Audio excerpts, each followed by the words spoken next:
Oh,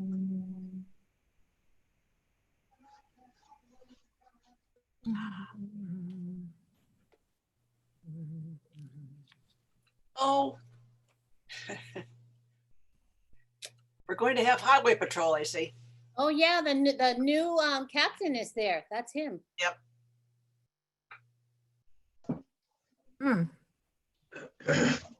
Awesome.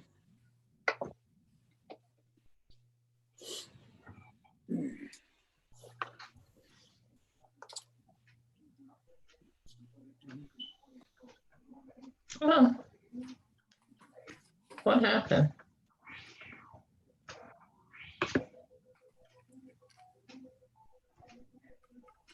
Well, last time. Hi, everybody. Hi. Hi. I've been having some people contacting me saying they're having a hard time getting in, so I've just been Yeah, trying to there's deal with 2 that right people now. in the waiting room. Oh, okay. Okay, I let him in. so there should be I don't know if Jennifer is on.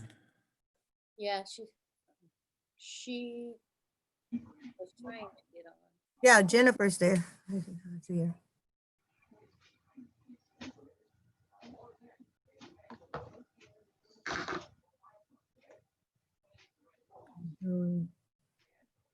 Sylvia and Dorothy. There's Sam. And Doug. There.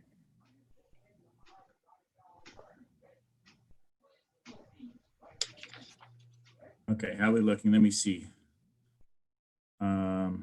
Who's in? Okay, 1, 2, 3, 4, 5, 6, 7, Oh, I see Jennifer's in now, so. Hi, Antonio. 11, 12, 13, Sylvia's here. I see Sylvia. 16.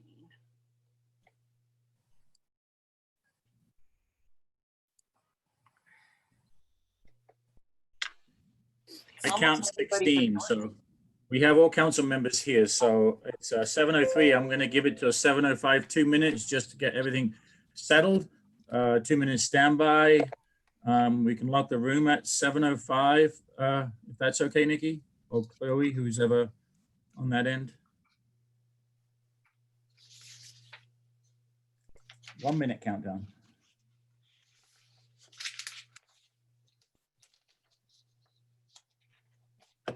There he is.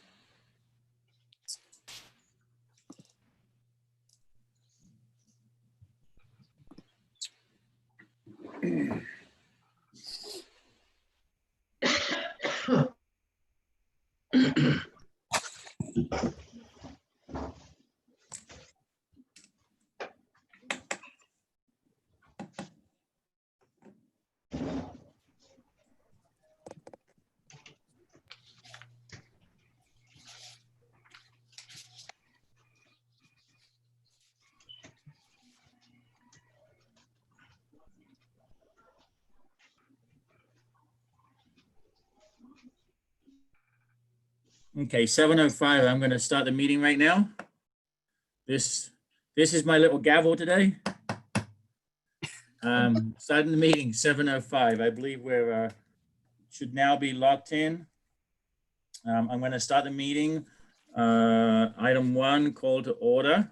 I just want to thank everybody for coming again. Those who are listening and streaming, I thank you for coming and watching. And I thank all the guests and guest speakers who have taken their time to come and join us this evening in this Zoom meeting. I think that we're all starting to get a sense of how to do this correctly using Zoom and a bit more comfortable, and I'm happy to see us moving forward. So I'm going to move on to item 1.2, roll call with Councilmember Jones. Good evening. It looks like all council members are here. So, but I will still call your name for the record. Just respond after you hear your name. Antonio Bersera. Here. Akori Azimi. Corey. He's I still, saw his name. Is he on but there? he's here. Victoria Knapp, Present. Jennifer Lee, Billy Malone, Here. Diane Marcusen, Here. Jeff Simmons, Present. Justin, I'm sorry, that's wrong. Gloria Sunica, Here. Nick Santangelo, Here. Patricia Sutherland, Here. Dr. Sandra Thomas, Present. Aaron Cheetah, Here. Dr. Reginald Wilkins, Present. Dorothy Wong, Here. Sylvia Vega. Here. Everyone's here. We have a quorum with 16. Just Okay, want to thank you make very sure much. that you know I'm on. Can I real quick just say that our Wi-Fi has been dropping off a little bit, so I made Billy a co-host so that if I drop out, he'll be able to, the meeting will just keep going. You guys realize. Okay. Okay. Thank you, Nikki. And then if that happens, and I end up, will it still be recording? Yes, yeah. Okay. You, All right. you guys won't even notice, except I won't be in the room until I get back. Okay. Thank you. Thanks. All right, moving on, item 1.3, the approval of July the 21st meeting agenda for today. Councilmember Sutherland, I also want to make sure that if any council member has anything to a request, last minute request to add a census tract report or anything to the end of the agenda, now is the time to do it, not at the end of the meeting. So I just want to throw that out. So over to you, Councilmember Sutherland. Okay, the executive committee met on July the 14th and approved the agenda as presented, as we distributed to all the council members and as we posted on Nextdoor and the website. Since then, we've had no other requests for changes, but one change that we do have, it's a presenter under Public Safety. Officer Cooper is on vacation, and I see that Captain Moulton is here. Welcome to you, Captain Moulton. Are there any other corrections or additions to the agenda? Add one comment, item 3.5 should be COVID-19, not COVID-19 updates. And if everybody's, if folks that are not speaking, Sorry. if And you're folks the that are only- not The only speaking, one that caught it. Okay, we're getting a lot of feedback. If folks that are not speaking would mute their systems, that would help a lot. right. Okay, so in that case, if there are no other additions, then I move that we accept the agenda as amended. Excuse All me. those in favor say aye. I'd like to add Aye. 4610 census tract report. Or Census tract. 46301. Okay, after nobody answered. Okay, so I'm Okay. sorry, 46, 4610. no, 460301. no, 03, Oh, 460301.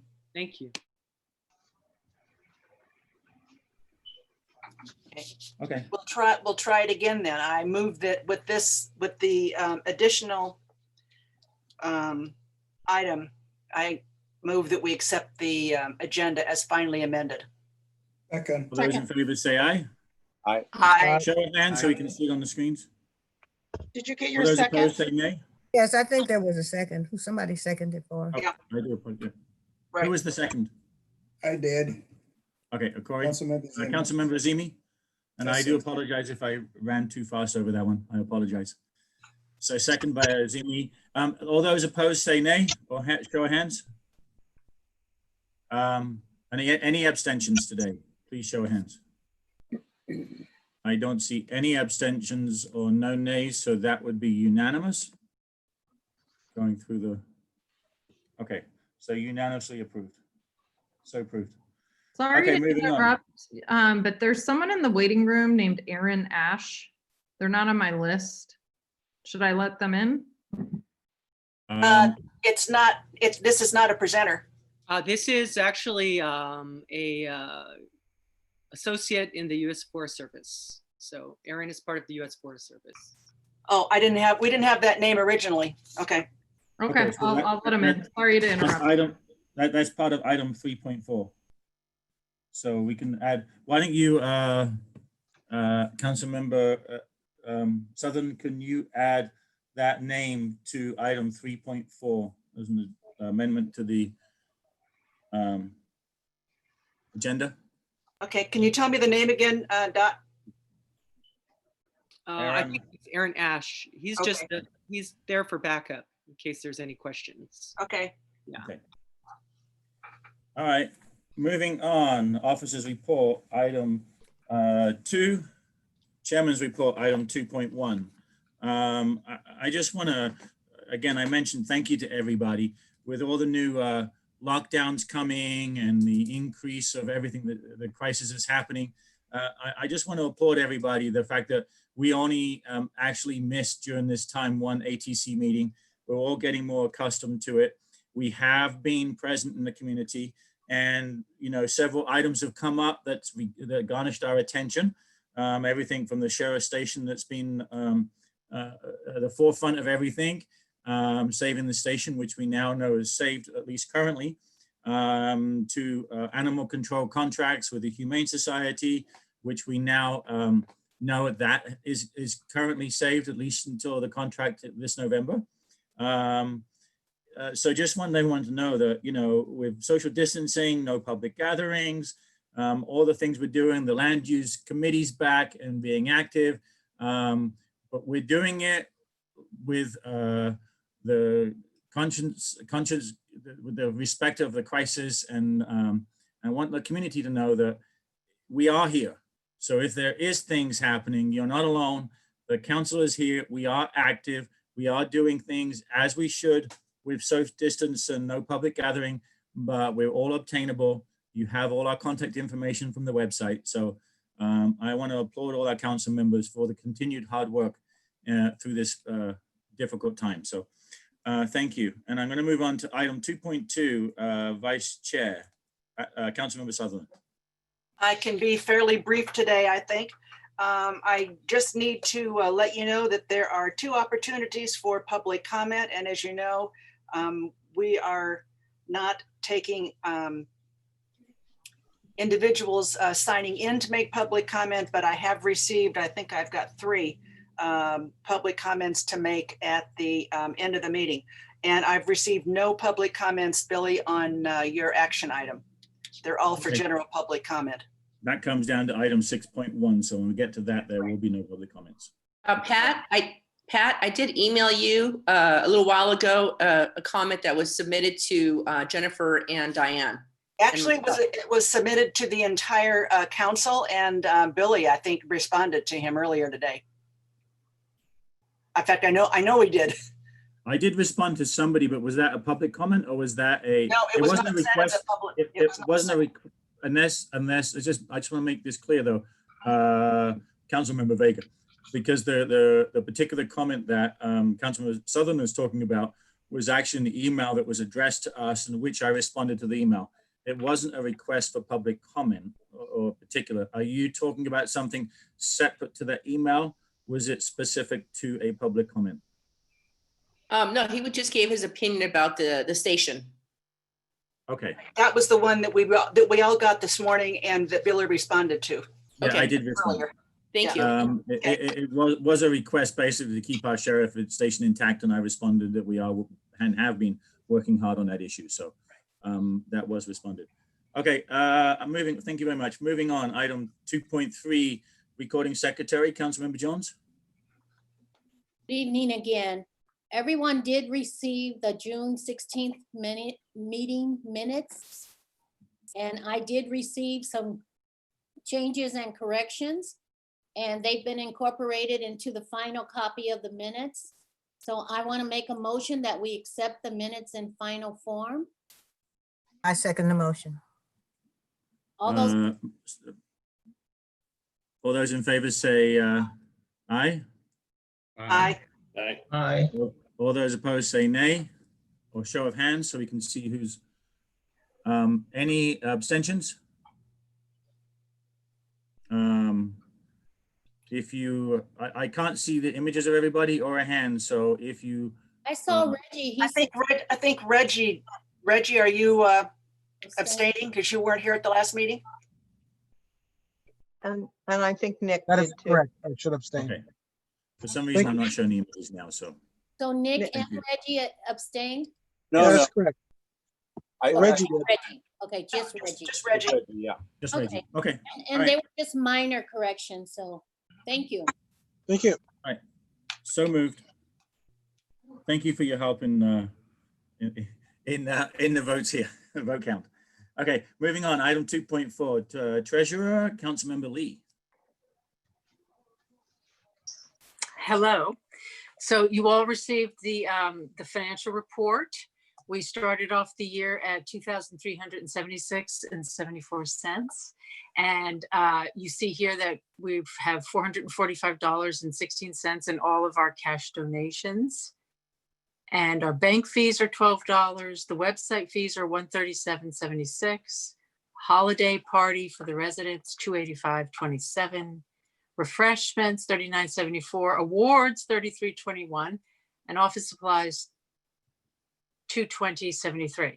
So our total expenses out were $728.71, which brings us to a grand balance of $2,093.19. You all received this report earlier today.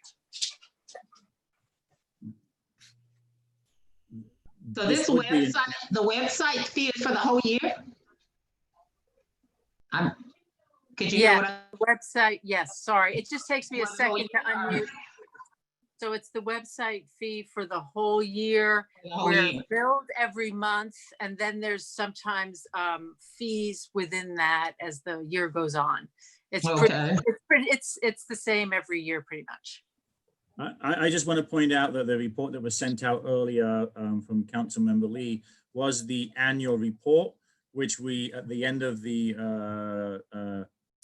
council year with the new council coming in, is when the report is presented to the council, which it is this evening, which is typical in the month of July, and then for the council to vote the report as is. Is everybody clear on that? Anyone have any questions?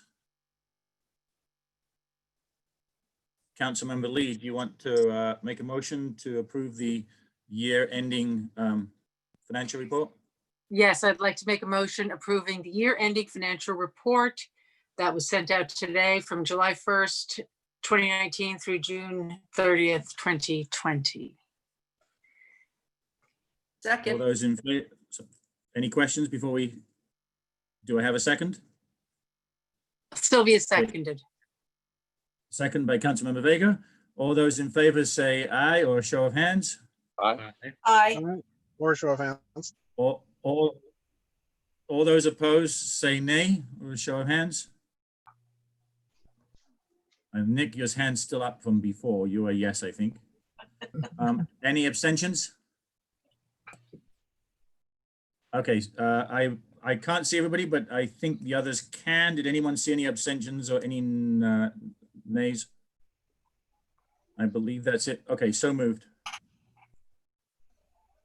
Okay, moving on. Item 2.5, corresponding secretary, Councilmember Wong. Hi, thank you, Chairman. So everybody, we'll be making a presentation at a later item regarding updates on COVID-19. And so at this point, I did update the website with the latest county information. So we'll kind of talk about that probably during COVID, but if we run out of time, check it out. I posted the latest stuff. Sam will be talking at Parks and Recreation. And then Altadena Voices, of course. We have one more week left with that. And I did receive a very, in this time of engagement with our community more than ever, and the great work of groups like My Tribe Rise and others that are doing amazing things to support our community. I did receive an idea. Someone just brought it up and I said, hey, let's see what we can do to improve our communication so that we don't just have a website. Everyone has their social channels or not here, but it was a way to really bring the young people in and pride to Altadena. So obviously I just got it as it arrived, so we don't have to vote on anything, but it's definitely an amazing proposal. So I urge you guys to take a look at it, and then maybe we can, talk amongst ourselves and see how we can look at these things. So it's basically a contest to create a filter in Snapchat that represents Altadena, and then it would just change the filter of Altadena. I personally don't use Snapchat, but there are a lot of young people in our community that do. So just take a look at it. I emailed it to you guys. If anyone has questions now, otherwise, I'm happy to move on. Sounds good. Any questions? Okay. Anything else, Councilmember Wong?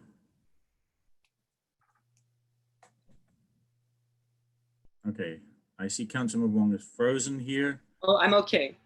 Okay. I'm kind of All right. tired, so I look frozen. Okay. But we can move on. The computer, for some reason, is very glitchy this evening, this meeting, so I do apologize for that. Okay, moving on. We're going to go to public safety, item 3, item 3.1 from the CHP. Captain Moulton, I'll let you introduce yourself and welcome. Thank you for coming to our meeting. Thank you. Hello, I'm Derek Moulton. It was nice to see all of you. I reported on June 1st and took over from Captain Tai Vong, of course. So I'm excited to be here. Happy to be invited, and yeah, looking forward to working with you all and getting to know everyone. Oops. Thank you. Is there do you have anything else, Captain Moulton, or does anybody have any questions from the council? I have a question. Billy? Go ahead, council member. Okay, you can't see me because looks like I'm frozen, but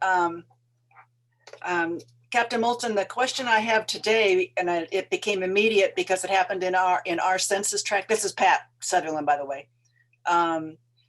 The question has got to do with middle of the night folks doing wheelies in the street and making a lot of noise. And is there anything that we can do at that particular point to stop it? I kind of think that it's not maybe just the area that in our census tract, because it seems like I've seen some complaints coming from other census tracts. The area that I'm talking about is near the cemetery. But I think it may also be at other places too. And it's rather irritating to an awful lot of people in the middle of the night, and it leaves big messes in the street too. Any suggestions on what we can do? Sure, sure. If you could, obviously, if you've got something that's going on as it's going on, you can always call 911 for any kind of an issue like that, where you've got like an exhibition of speed thing going on there. Because aside from the noise aspect of it, there's the obvious, safety concerns as well. And then with regard to recurring issues at specific locations, if you would like to give me the details, you can send them to me via email, again, for the recurring matters, or myself or Officer Cooper, and we can come up with see what we can do to follow up with that if it's something that's, again, is occurring in the same spot on an ongoing basis. I think it's in front of Nick's house, so I bet, Nick, you can probably send in the information for our census tract, right? Absolutely. Yeah, a couple of nights ago, about 3:08, I know that because that's what the clock said when I made the call. And there's the guy was doing donuts right there at Santa Anita in Sacramento. You can still see the marks all over the street. It was really, really bad. So yeah, if you've got an email address, or I didn't know you could call 911 for such things, so I can call 911. That's okay. Yeah, absolutely, because again, it's not just the noise aspect. We get this. It's a common problem, really throughout the state. And I mean, it's more prevalent in some areas than others, obviously. But yeah, you get these young people usually. They'll come out in groups in the night, and they're doing sideshow stunting activities, things of that nature. Sometimes it's small scale, sometimes it's big scale.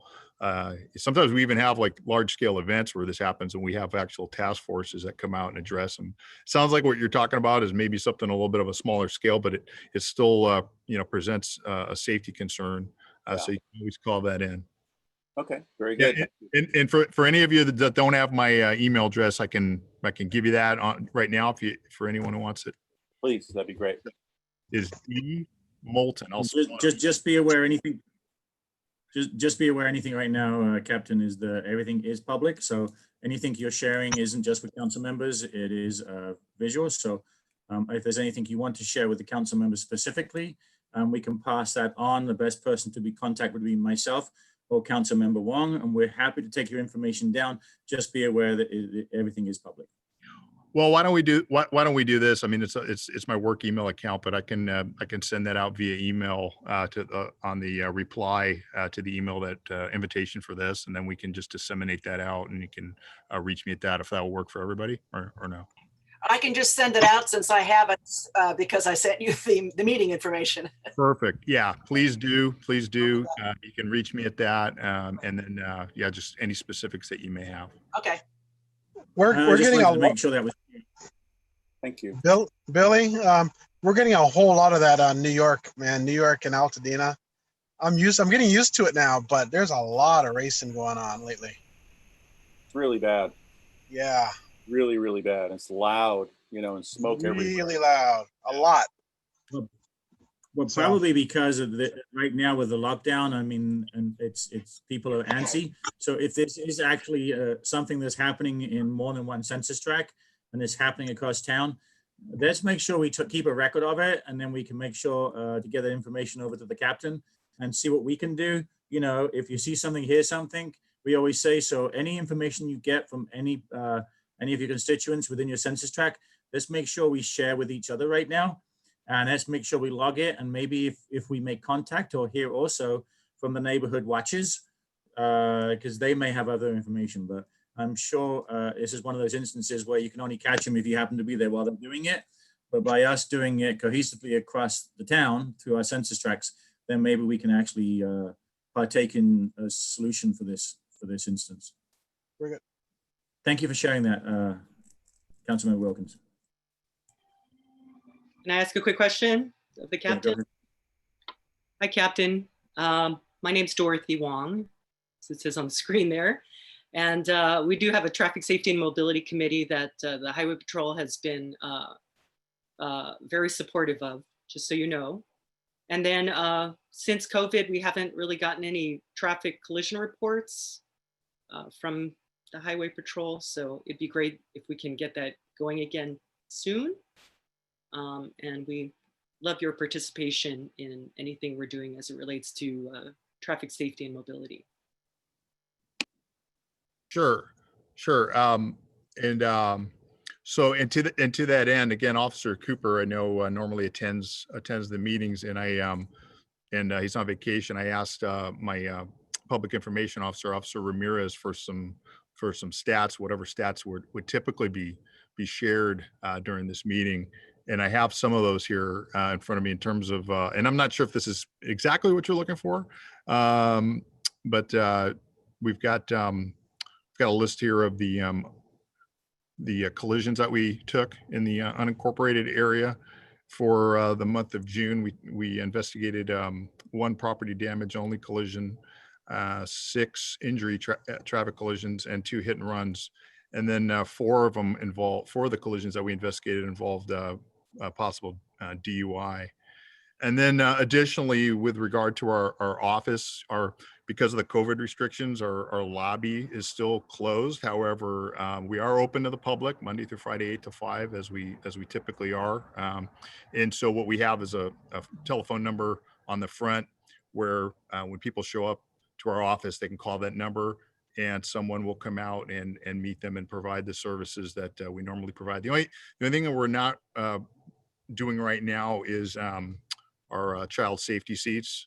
We normally do that weekly, but right now with the restrictions for COVID, they don't want us going into people's cars for obvious reasons unnecessarily. So, what about speed trailers or anything like that for speed enforcement? So we are still deploying the speed trailers as needed on an as needed basis. Officer Cooper typically is the primary on that. And so we have them up and running and they're working. Right now, offhand, I don't have the exact locations of where I have them all deployed. But again, any concerns that you may have, if you can pass those along, we can consider appropriate places to deploy those trailers to try to make an impact. Thank you. Okay, any other questions? One thing, Captain, you mentioned about the child seat that you work with people. Now, I do know when my daughter's 15, but when she was a baby, we did come and go through the whole learning process. Is there, for anyone now that has a new infant during this time, is there a resource online or a video that you have online that people can reach? Yeah, there is. And I'm trying to see if I have that here in my notes. If you call, I don't have it right here in front of me, but if you call our station and for anyone who has a question on that, we do have that information there and we can make that referral. I just don't happen to have it right in front of me at the moment. Okay. All right. Well, thank you very much. If you actually do come across it, you could forward it to Councilmember Wong and we can actually post it on our website as well. Councilmember Marcusen has a question. Yes, I have a friend that lives at Santa Anita in Sacramento, and can I just double check that you're saying call 911 for the donut people?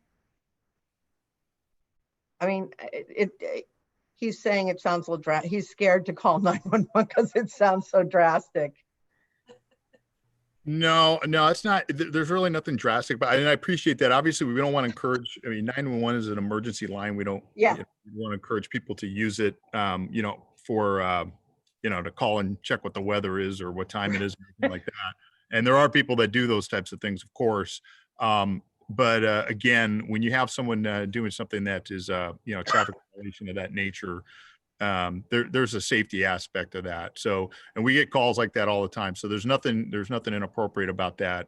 Okay. Because what someone's doing is, they're out there engaging in an exhibition of speed and for their own amusement or for the amusement of others or whatever the case might be. That does present, of course, there's always that possibility that the driver of that vehicle will lose control of the car, end up crashing through someone's living room, or any number of things could happen. So that would be an appropriate use of it. Okay, great. I'll let him know. Thank you. You're welcome. Councilmember Knapp. Hi, I'm Councilmember Knapp. Is it still okay for the public to come in with fix-it tickets that they need signed? Yes, it is. Yes. Again, we won't let them into the lobby, but we are taking, we are providing that service. So if they show up, they just call the number and then an officer will come out and assist them. Thank you. Okay, thank you very much. Any more questions? All right. Thank you very much, Captain. I appreciate you coming. And now you have your feet wet from joining one of our meetings. You know what to expect in the future. So thank you very much for joining us and welcome aboard and welcome to Altadena. My pleasure. My pleasure. Thank you for having me. Thank you. Okay, moving on. Item 3.2 from the Altadena Sheriff's Station, Captain Jacobs. Hi, good evening, Town Council. Thanks for hosting this this great meeting on Zoom. Welcome to Captain Malton. You landed in a great town with some great people that truly support their law enforcement. So I look forward to meeting you when COVID lifts, or we can social distance and meet each other. I'd like to provide some crime stats and the status, as Councilmember Malone mentioned, of Altadena Station presently. We'll start with the status of the station. Basically, as we've heard, Altadena Station was saved in the, or survived the budget cuts, much to the effort of this entire community that came together and just really came alive. And I couldn't thank you enough for that. We truly feel love at our station, and it's a great feeling. The station's there, it's whole. I'm still staying, our administrative staff is staying. We did have to release 3 of our unfunded deputy items, which basically means the jobs they were doing, which includes community relations, search and rescue coordinator, Explorer advisor, and our school resource officer / VITA deputy, we're all doing those jobs, what we call out of hide. In other words, the county was not paying for those services for the deputies to continue. So due to budget cuts, they were put back in patrol functions. So obviously they're not putting 40 hours of work into their previous job assignments. And we are doing our best we can to continue to provide as much services related to those jobs as possible. Not everything is going to be done, and we're going to have to decline to do certain events, as much as that upsets me, because I really enjoy that part of my job, and I know the deputies do as well. But we're really trying to get those items funded through Supervisor Barger's office, and the wheels are in motion for that. Again, based on the community's needs and their commitment.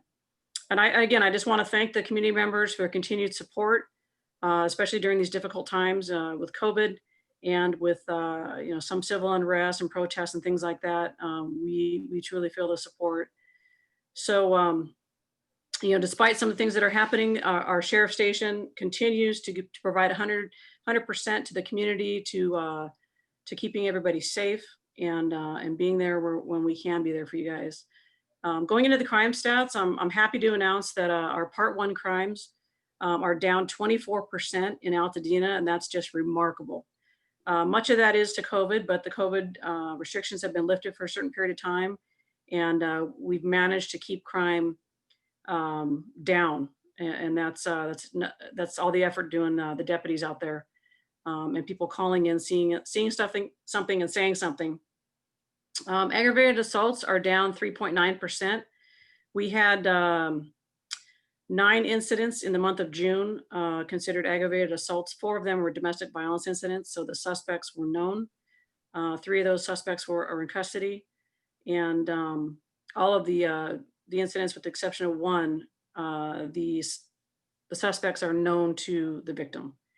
So it's not like it's a stranger jumping out on somebody and attacking them. So that's good news.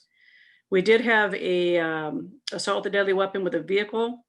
There was 2 victims that were walking on northbound on Lake. They saw a vehicle drive past them, made a U-turn, came back and pointed a laser light at the victims. The victim started to run, and the vehicle followed behind them and attempted to hit them. They did not strike, unfortunately enough, but nonetheless, the crime was still committed. We're still working that crime. Grand theft auto and just basic grand theft in general, property crimes are down 28%, almost 29%. And we had 5 incidents of grand theft. 3 of those were catalytic converters. I seem to report that every month. Honda CRVs and Toyota Priuses were the vehicles of choice this month. And again, they tend not to commit these crimes to vehicles that are parked in driveways. So they're really trying to hit, whether they're fishing and pulling up on door handles, trying to commit theft in the vehicles, or they're actually stealing the catalytic converters. They don't do that if the cars are in the driveway. We're finding the pattern are their street parked vehicles when this occurs. Burglaries in general are down 32% from 2019. Overall down 48% year to date. So that's incredible. A continued decline in the past 30 days. We had our arsons went up 2 incidents. So basically it makes it up 200%, but it was one of them was just a trash can fire, but nonetheless it was arson. We had one significant arrest that I'd like to mention, that our training car conducted a traffic stop for a female Hispanic 18. She was driving around Altadena, and she was ended up being charged with grand theft and vehicle tampering. She was trying to get into cars. She was found to be in possession with several purses, wallets, backpacks, and small electronics. So obviously that's more than likely things that she took out of cars, parked on the trailheads and things like that. So those are the types of people that we're looking for, but they become very convoluted cases with lots of victims. But nonetheless, it was a significant arrest. So the deputies are out there and they're working hard. And again, thank you everybody for calling in and telling us when you have tips, and letting us be out there doing a good job for y'all. And I'm happy to take any questions. Any questions from the council? Councilmember Knapp? Did I see your hand come up, Councilmember Knapp? How unusual. Oh. Yeah, no. Okay, Councilmember Wong? Yeah, just a quick question. So with the numbers down, it may sound logical, but because of COVID, people are home more? Is that why all of that's down? Is there one particular reason or anything like that? Yeah, I think the first 5 months, that was probably the reason, because people were staying at home. I wouldn't be surprised if we go back to the stay-at-home order, whether we listen or not is a different story. But the last month, we saw a slight uptick in vehicle burglaries and things like that, because people were getting out, the trails were open. So crimes of opportunity were again in play. And these guys and gals were obviously out trying to get into cars and things like that. But I think the violent crimes, we should be very proud of that they're not worse with people being so close together and staying at home. Thank you. Any other questions? Okay, well, thank you very much, Captain Jacobs. But I want to mention that not only is the sheriff's station an amazing addition to our community that we all support, but so are you. You yourself. We're extremely happy to see our Captain Jacobs here at the meeting and in our future meetings. And thank you for staying and being here, and the fact that we got through this stage of the saving our station. So thank you. My pleasure. Thank you. Okay, moving on. Item 3.3 of public safety reports, the Altadena fire. Maria Graken. I did see Maria here, right? I don't think so. Oh, I thought I did. Hey, Chloe mentioned to me earlier that she thinks it's the person on the phone. I couldn't get them to respond earlier. Yes, I have a feeling that Maria, it does usually phone in. So there's one person who I don't have the name of that we have the phone call. Is there a possible if they come in again with that phone call, or is that them right now? They respond. I still see them in the call, but when I asked earlier who it was, they didn't identify, so not sure. Let me unmute. See. We have both of our first. Oh, there. Hello. You unmuted me finally. Oh, I didn't know we needed to do that. I'm so sorry. Here we go. Okay. So now I am here. Now you can hear me? Yes, thank you. Okay. I was trying to tell you, but you had me muted, so you couldn't hear me. Yeah. Okay, so for the month of June, we had a total of 301 responses.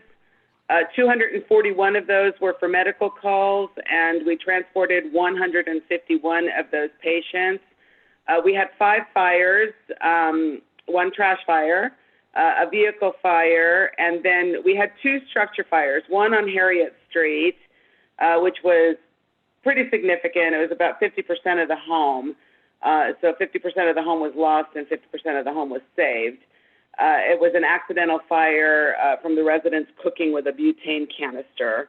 And then we had a fire on the 15th on Chernobyl Drive, which was confined to a detached garage. It was accidental and it was electrical in nature. That one had quite a large content loss. The firefighters were there for a while. They had a major content load in that garage. So no cars, but a lot of belongings inside that garage.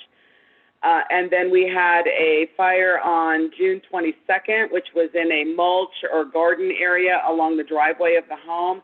They were not able to completely figure out the cause of that fire, and they narrowed it down to either smoking or fireworks.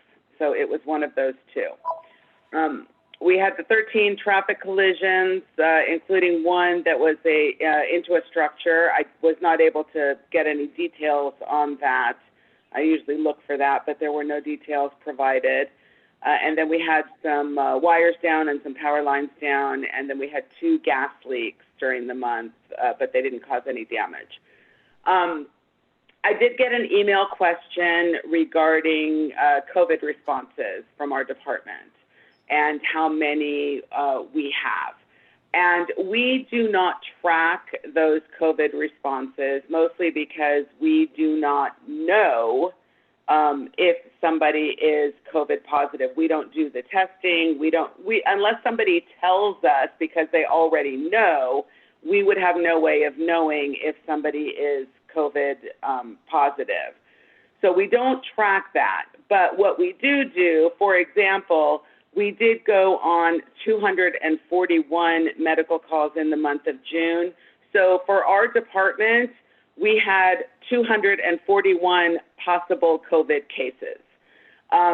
We treat every medical call, and pretty much every call we go on, we treat as though whoever we're coming into contact with is positive. So our firefighters are in full personal protective equipment. For medical calls, as only one firefighter is approaching the patient, and the first thing that they are doing is putting a surgical mask on that patient before they start going into whatever the problems are. So I don't know if that answers the question sufficiently that was asked of me, because we won't know how many are actually COVID.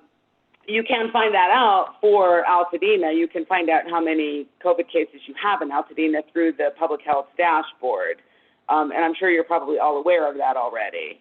But that's how our department handles it. We just assume everybody that we're going on is COVID positive. And I guess a follow-up to that, so I understand what you said. Is there like a retroactive where the department later finds out of a patient that was COVID positive, so just for general awareness? I know I've worked at a hospital before, and if I came into contact with a patient with some kind of measles, I would be notified after they were tested as well. So I'm kind of just trying to understand that. Yeah, we sometimes find out. Now, we also kind of take it upon ourselves, depending on the nature of the call, depending on the symptoms that are exhibited, and we know that our firefighters have protected themselves as best they can, but depending on that call and depending on how strongly they may feel, or even the patient may feel that they are COVID positive, there have been several instances where we have taken our firefighters and put them into isolation for 14 days, just to be on the safe side.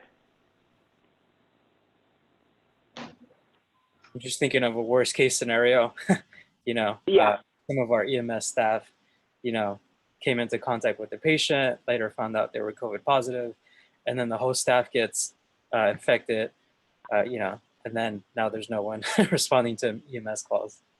Yeah, and that's happened because we, basically when that happens on our end, it affects the entire crew.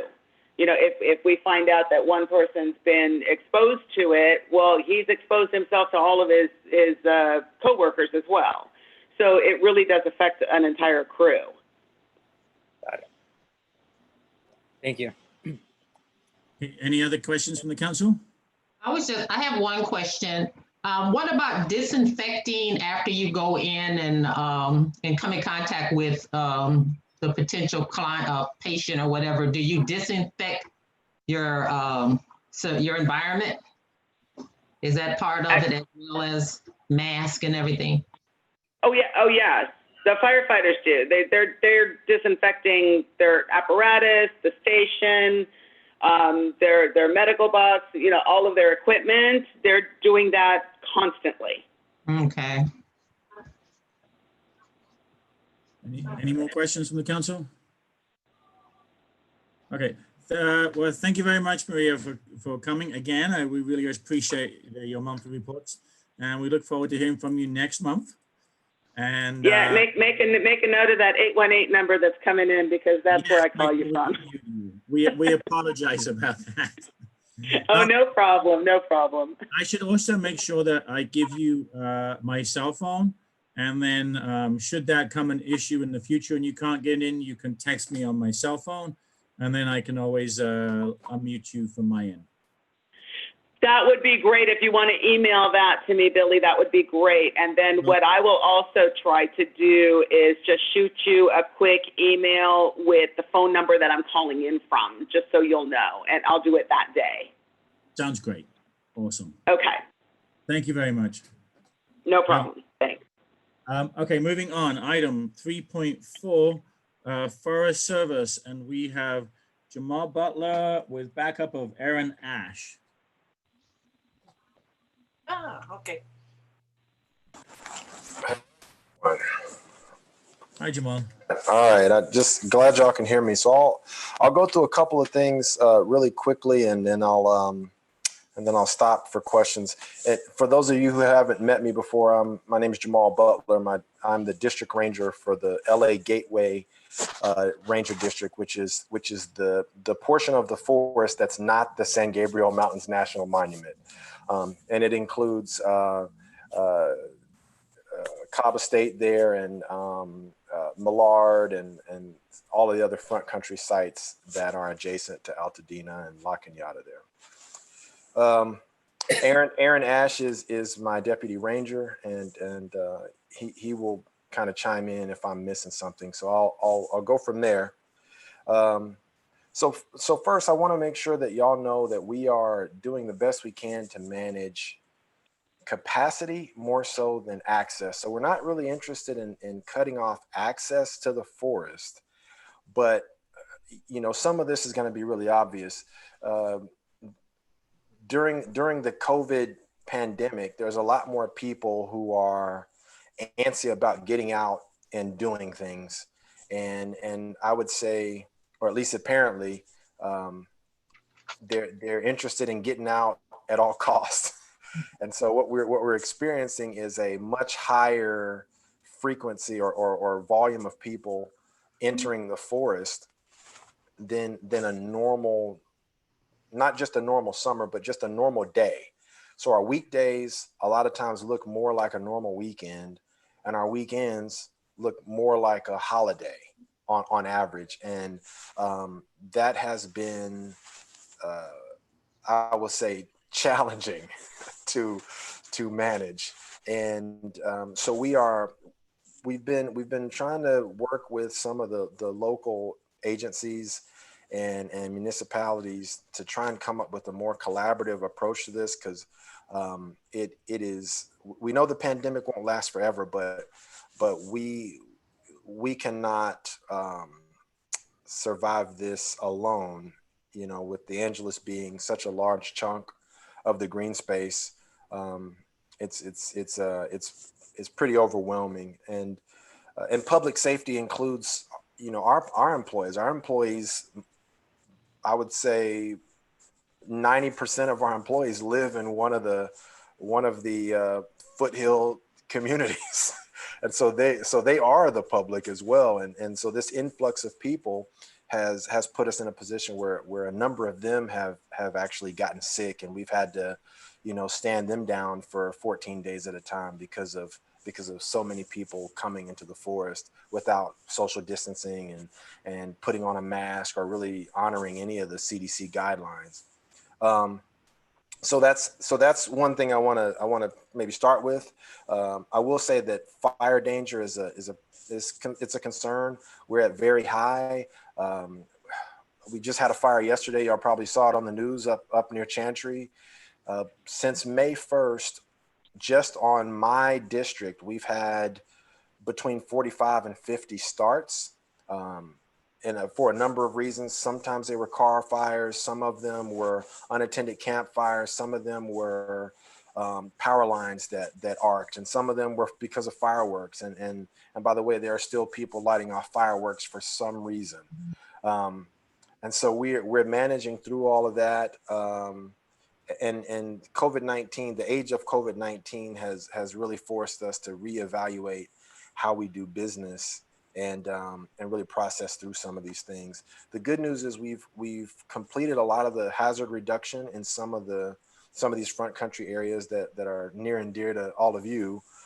We completed Millard and Cobb Estate. We're still working on Mount Wilkins Truck Trail. There's been a few people to call me and complain about, or email me and complain about how it looks. But, unfortunately we gotta make it effective versus make it pretty sometimes. And we completed a fairly large multi-year project that was a fuel break up near Clear Creek up Highway 2, which is fairly significant. So if we do have a large fire start up there, we have a fresh, maintained fuel break in place that will offer us a chance to make a significant effort at stopping it before it gets out of control. I already told you that fire danger is very high. It goes up to extreme and then critical. So we're almost at as high as it can go. So just knowing that, hopefully I can encourage people to maybe practice know before you go, look at the website and think about the Angeles National Forest website. You can just Google us, or you can go to the U.S. Forest Service homepage and then, find your way to the Angeles. But it gives you an opportunity to find out, what the current fire danger level is and what the restrictions are, if there are any. The number of people on top of COVID, on top of the current fire danger is really, if I'm being honest with you, it's eating our lunch. And we are definitely trying to balance, public interest, because so many people just want to come to the forest. But we are attempting to balance that with some of the reality, right? Like, public safety, the surging number of COVID cases, the fact that, sick people want to come walk too. And I recognize that, no one is intentionally, putting folks at risk. It is definitely, it's definitely creates some challenges with sort of allowing the access that, and the reason I keep saying it that way is because most folks, sort of take it as a right, like it is their right to enjoy the national forest. And while I don't disagree with that, there's easily on a normal day, we're seeing tens of thousands of people easily rushing into the forest. And a lot of that is concentrated, at least on this district, in places like Chantry and Millard and Cobb Estate. And there's not always a practical way of managing that level of capacity safely. We can only just encourage people to not do it and hope that they don't. So the last thing I'll say, and then I'll answer questions. There are a couple of ways you can help if that's going to be one of the questions.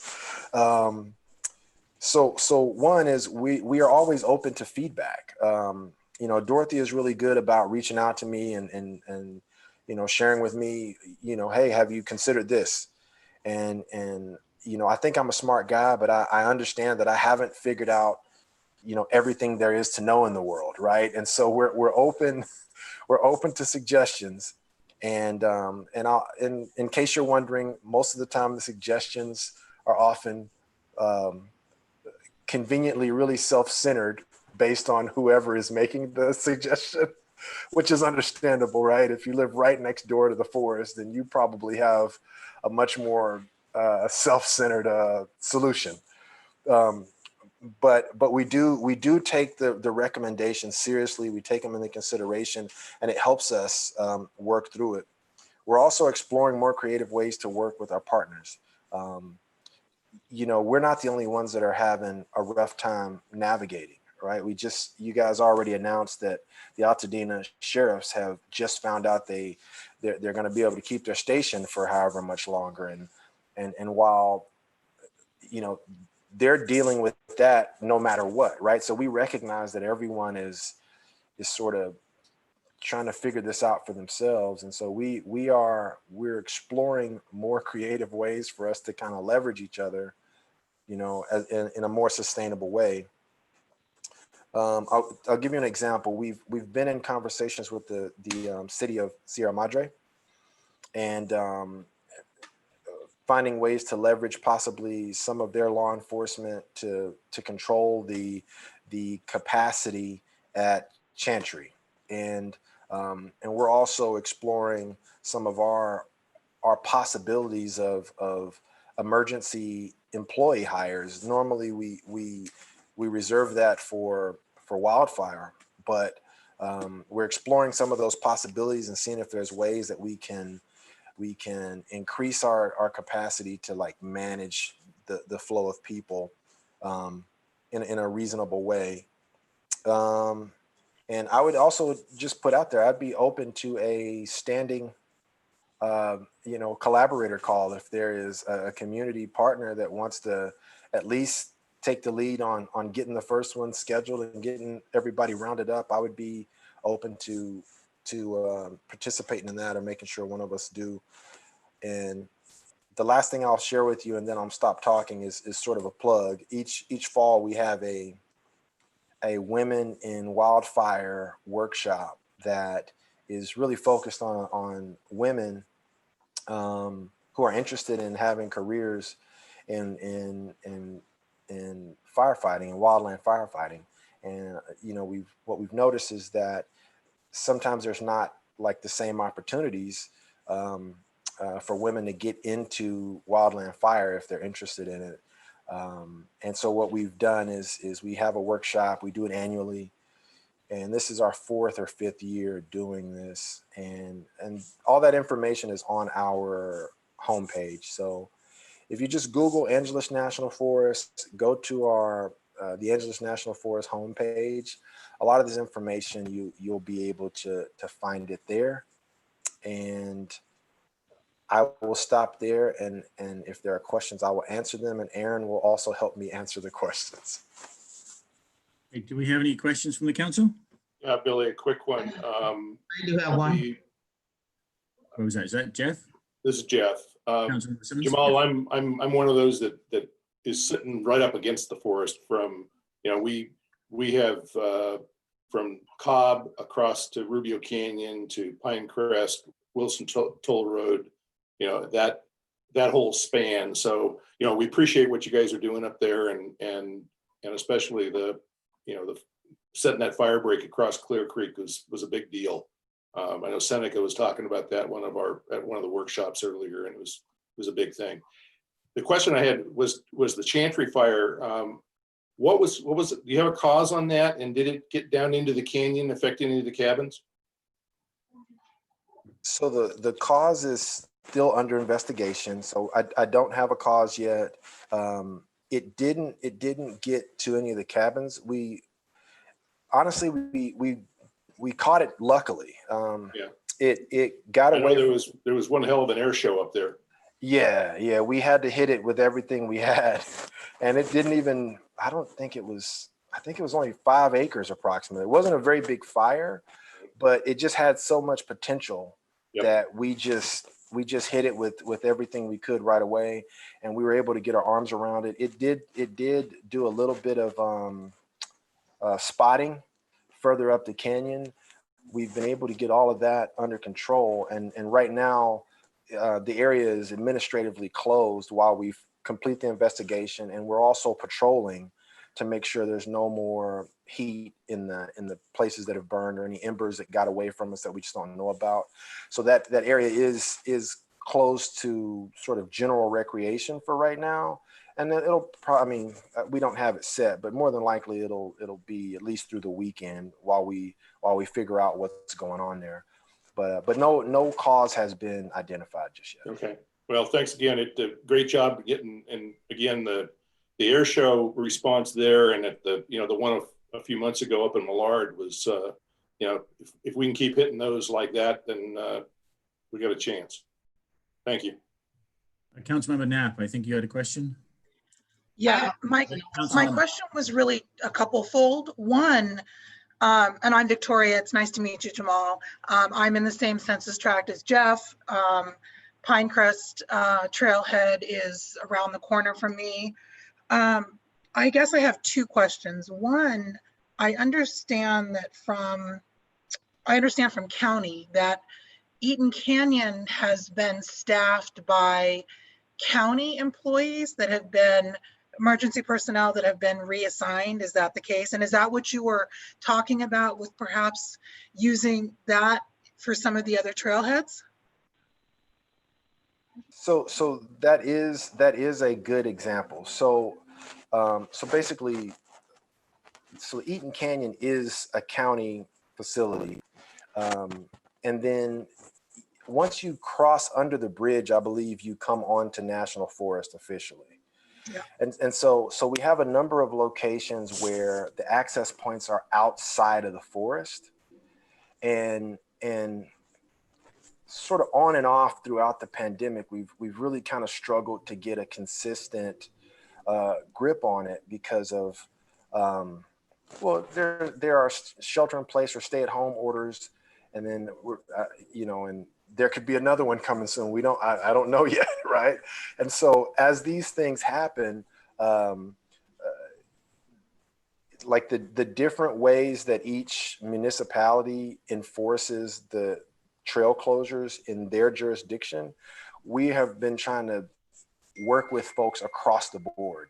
And it isn't always easy, and that's not a criticism. It's just there's a lot of people involved. Yeah. Yeah. So we have looked at the model that they're using at Eaton Canyon and considered it for other locations. We haven't settled on it yet. We're still in discussions, but yeah, that is something we're considering.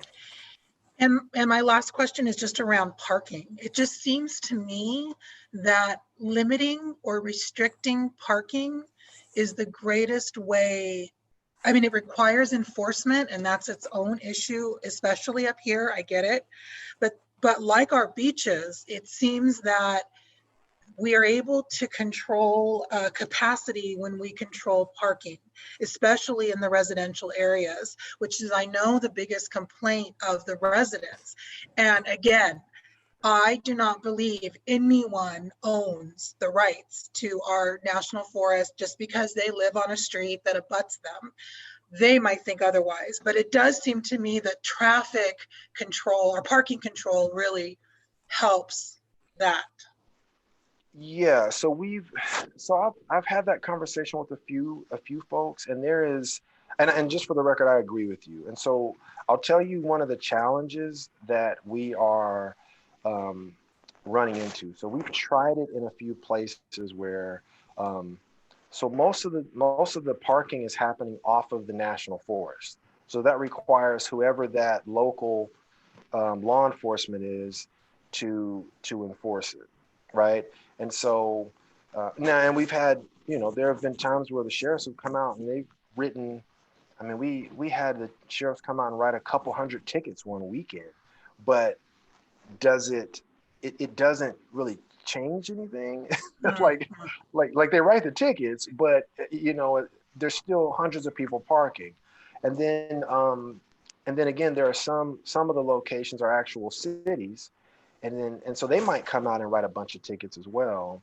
And because one of the things I thought, well, why don't you just make it all the neighborhoods adjacent to the forest, no parking, or permit parking only or something like that, right? And what's been shared with me is all that does is move all of the congested parking 2 more blocks, south, right? And so I think we're still talking through some of the solutions. One thing I can tell you is a benefit of this pandemic is all of the agencies are having more conversations more often now than we probably have in a long time. That's good. So That's good. So we're working through some of that. I don't have a great answer for you, but I'll tell you that I see it too, and we're trying to figure it out. Thank you. Councilmember Sunica. I'm going to have Councilmember Sunica, and then after this, I'm going to take 2 more questions, and then we have to move on. So, yeah, mine's just a quick question. On the Women in Wildfire workshop, is there an age limit on that? And is it being held online now?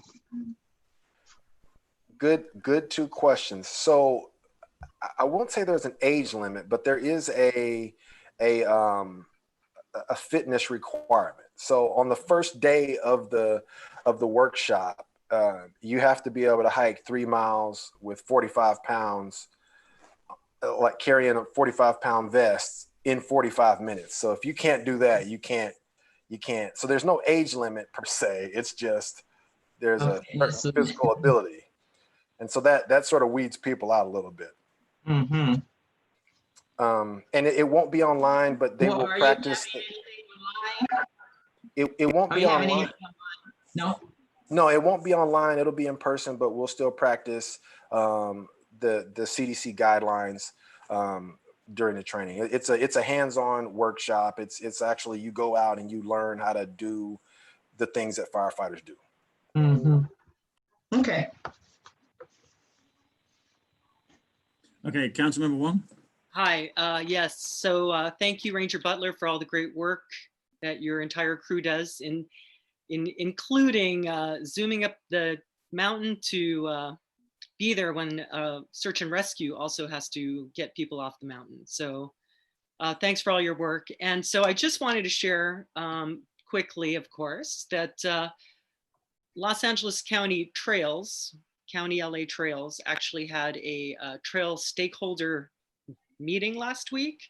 And it was the first sort of a starter to kind of understand what was happening during COVID and input from different trail users. And so at the end of the day, you know, that conversation ended with thinking about collaboration. So they are starting, and I'm happy to share, I'll do a little report and share it with all the council members. Anybody else in the community, anywhere that wants to get involved as the conversation grows, Trails LA County is definitely wanting to have that conversation. So that was really exciting. And, you know, from that sparked another idea. So today, I think it was today or yesterday, recently, the federal government just passed the San Gabriel Mountains Rivers and Protection Act. That takes more national monument designation west. And so that could provide more recreational support for Ranger Butler, although he might argue with me that that's true. And what we can do in Altadena, it's a very exciting time. I talked to some folks. Again, there is work that Metro is doing, transit to trails. I know we're scared of that word, but it is an opportunity with micro transit that people can get to the trails without parking their cars. That's a solution. And then Public Lands Day comes up in September. We might all still be at home then. And it is an opportunity through a group that I work with, Nature for All. I had explained to them who picks up the trash. There's not enough people. And so one of the project that's coming up, in fact, $50,000 is being given on Public Lands Day to different projects and events that go on across the United States. And so it's time for the community to get involved. So already there's been a pilot cleanup and folks came out and picked up trash at Cobb Estate. They had never done it before in their lives. So it's an exciting time for us to really talk about the issues and the opportunities abound. Thank you. Thank you. Councilmember Bersera, and I'll make this the last one because we really do have to move on. We still have a very full agenda, so thank you. Go ahead. Yes, so given that there's the risk of fire, I'm kind of curious to understand or just know, what does the forest do in case of these fires when there are members or guests on lands in the forest for hikes or whatever reason, and what kind of contingency plans does the forest or whoever is accountable for it have? So that's a good question. So we actually have a fire plan. So especially on holiday weekends, we typically approach holiday weekends like they're already an incident, because we know a lot of things happen on holiday weekends. But in general, here's how we look at it. So we, based on the fire danger and based on what our activity levels are, we usually will increase our number of hours staffed. And so we have extended hours. So for the 4th of July weekend, we had all of our firefighters on extended hours. And then through the holiday weekend, we had them on 24-hour staffing. And most of our local fire agencies do the same thing as a response to the conditions. So we don't try to just figure it out on our own. It's a pretty coordinated effort with our local fire departments as well, LA County and LA City. Now, for every incident's a little different, just depending on where it is, terrain. The Chantry incident was sort of nerve-wracking because people tend to park along the road and make it very difficult for engines to get up there because they're not thinking about what do we do if there's an emergency. They're just thinking about, I just want to be at Chantry. So they, so there are, every site is different, but we structure our workforce and position ourselves to respond to all of these, the things that we kind of expect. And we've got a pretty good track record of just kind of when things happen and the peaks of use and what our most common causes of fire start are. Okay, So I hope that helps. I hope that answers the question. We do really need to move on. As I say, we still have a full agenda. The next item, which is item 3.5, which was COVID updates. I just want to give you, I don't want to go too much into that because we do have to move on. I just want to let you know where that comes from. Several different council members that approached the executive committee regarding certain particular issues with their constituents and everything else. And we thought rather than it being an expanded conversation and taking up time, that we could narrow it down. So should anybody have any updates, especially relative to their constituents, we can pass that information along to Councilmember Wong. It can be posted on our website and she can bring it up at the meeting as a brief report. So I'm going to pass it over to Councilmember Wong, but I just want to give you that basic update because we really do need to move on. Okay, Councilmember Wong. Got it. Thank you so much. And again, thank you to our Forest Service family for working with us and keeping us safe. Quickly, I did lump because of the different concerns that I personally have heard and have been shared with me. The county just approved $1.22 million in a CARES Act that will be COVID-19 related support financial packages to residents, businesses, and lots of different things as we're slowly, different maneuvers. So I'm going to just make the website a little prettier there, but there are more changes that came about that were posted today.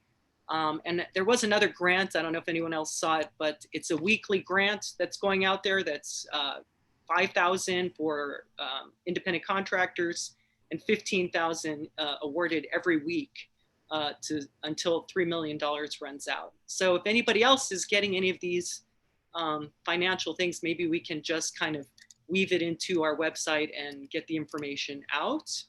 And then the one topic that I'll just run through quickly, but is very important. So, and it is COVID and pollution. So COVID and pollution, as actually Councilmember Bersera brought up, who is actually getting COVID, all of that information.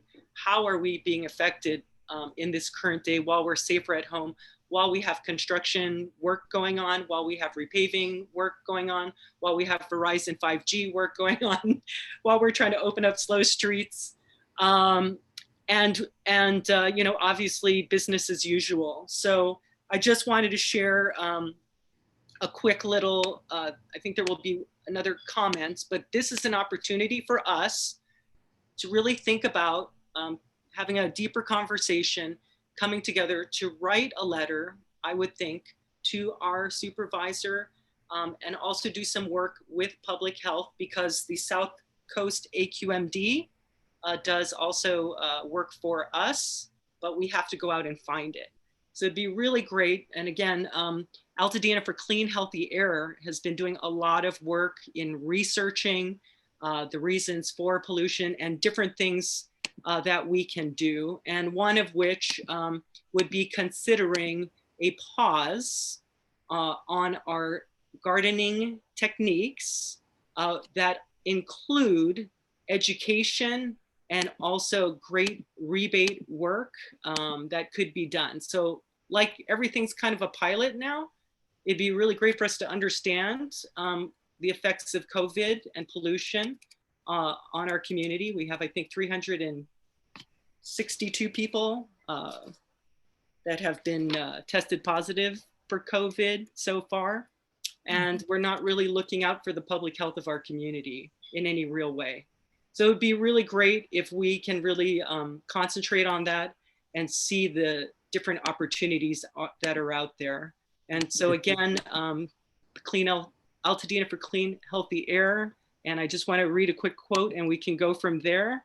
That is from, so again, we need to do further research with the South Coast AQMD, and the links are there. I can share them if anybody else wants to get in a discussion, but it'd be really great for us just to know how our public health is. And Elliott Gold, as it relates to how we garden, several years ago, Shirley and I raised the fee we paid for our gardeners not to use leaf blowers at this time and to switch to rakes and brooms. Guess what? The result, the time the gardeners spent at our 3-parcel property is the same. Raking did not increase their time gardening on our property. And I can't say enough again, there is work by the South Coast AQMD that are doing rebates, significant exchange work.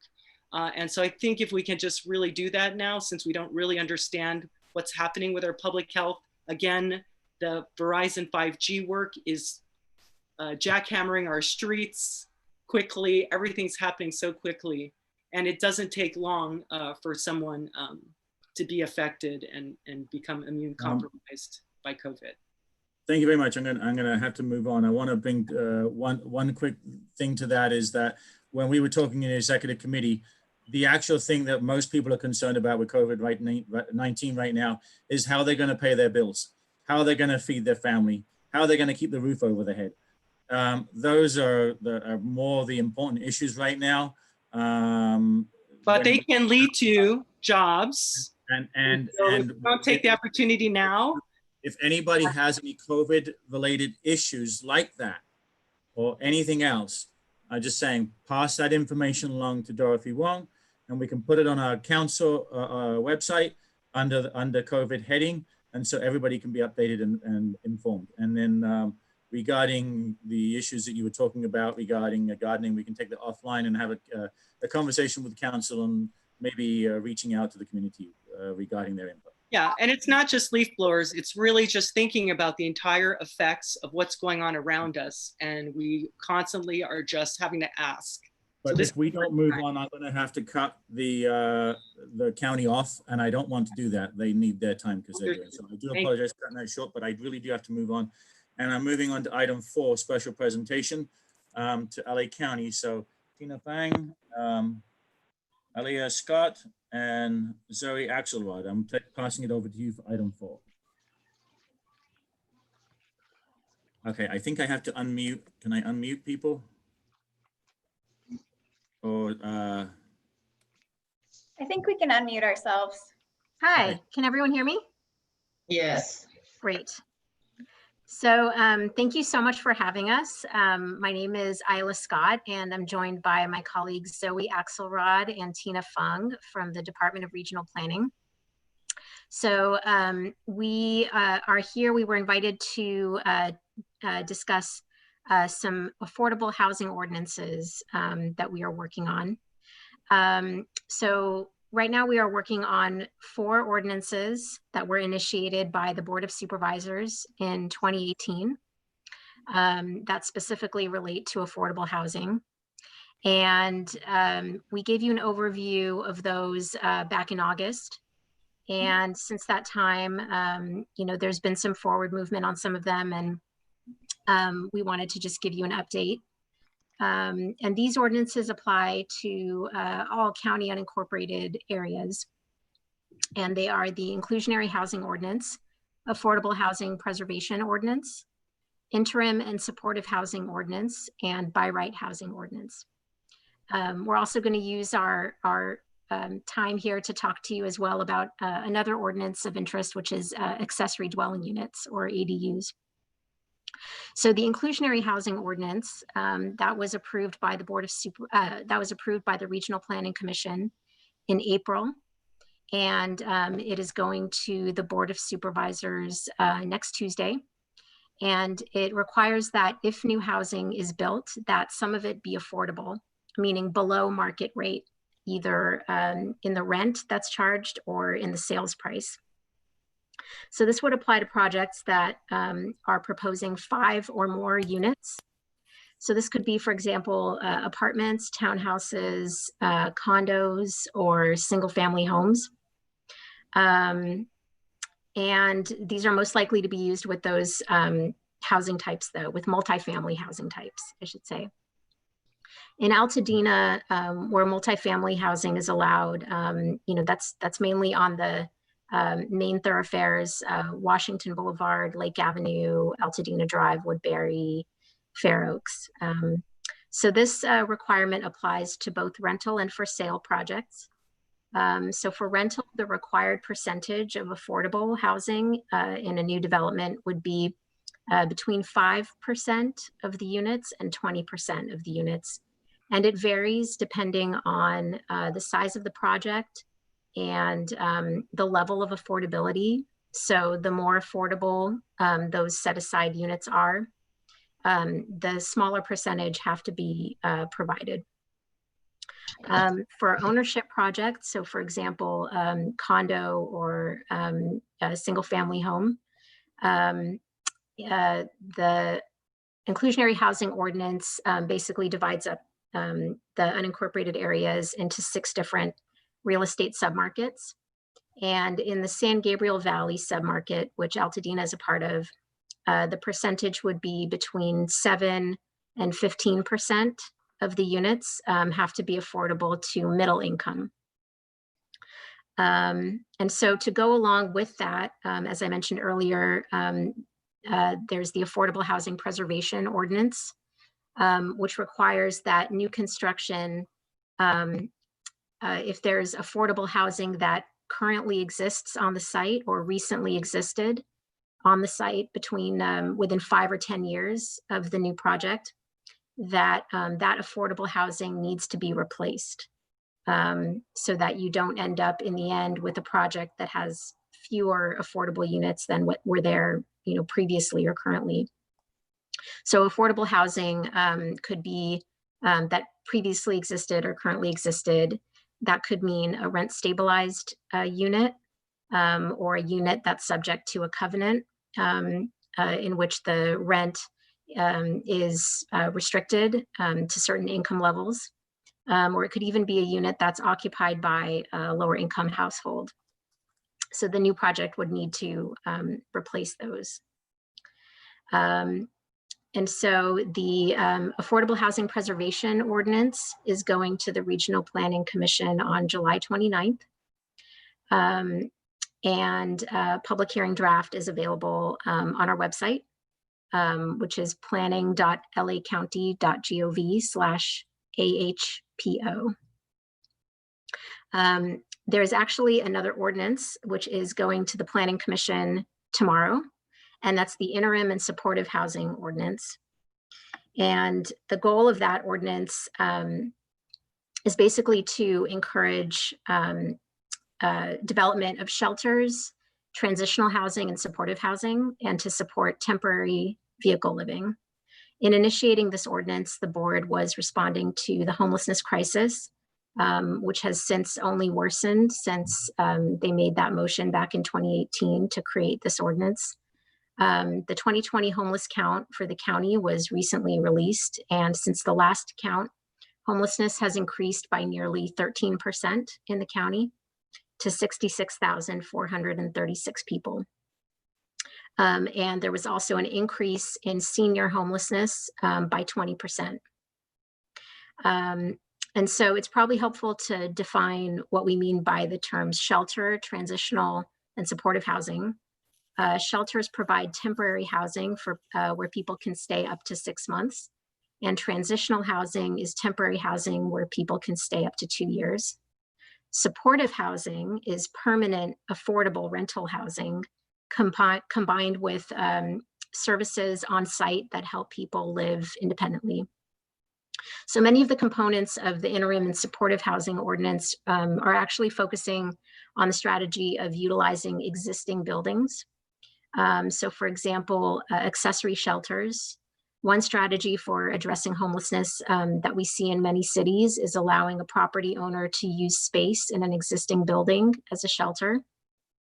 The idea is that many community spaces are used during the day and could be used at night with no disruption to the primary use. The most common example would be a religious space that might have a meeting room that they would like to let people sleep in overnight. So the ordinance proposes allowing government and nonprofit and faith-based organizations to establish an accessory shelter on non-residential property. Accessory shelters would be allowed in R1 and commercial zones. So this provision of the ordinance would impact Altadena in that way. The ordinance also proposes to streamline review of shelters and exempt shelter applications from planning fees. Another strategy of using existing buildings is enabling conversion of motels to shelters, transitional or supportive housing. The idea is that many motels are places where people experiencing homelessness are already currently living or are being placed with vouchers. And the conversion would enable an operator who's experienced in service delivery to work with the tenant to better transition them into permanent housing and a more stable situation. This idea has gotten a lot of attention with the ongoing COVID-19 crisis.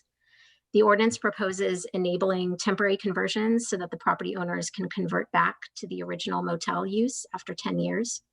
And the ordinance also proposes streamlining permanent conversions.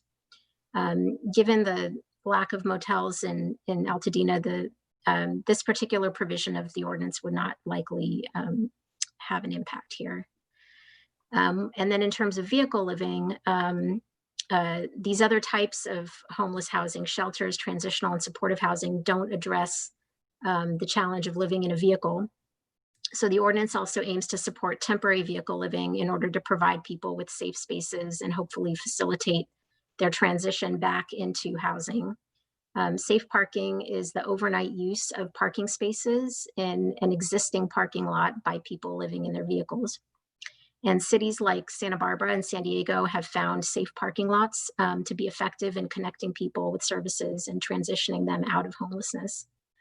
Currently, safe parking is already allowed in unincorporated communities in public and privately owned parking lots.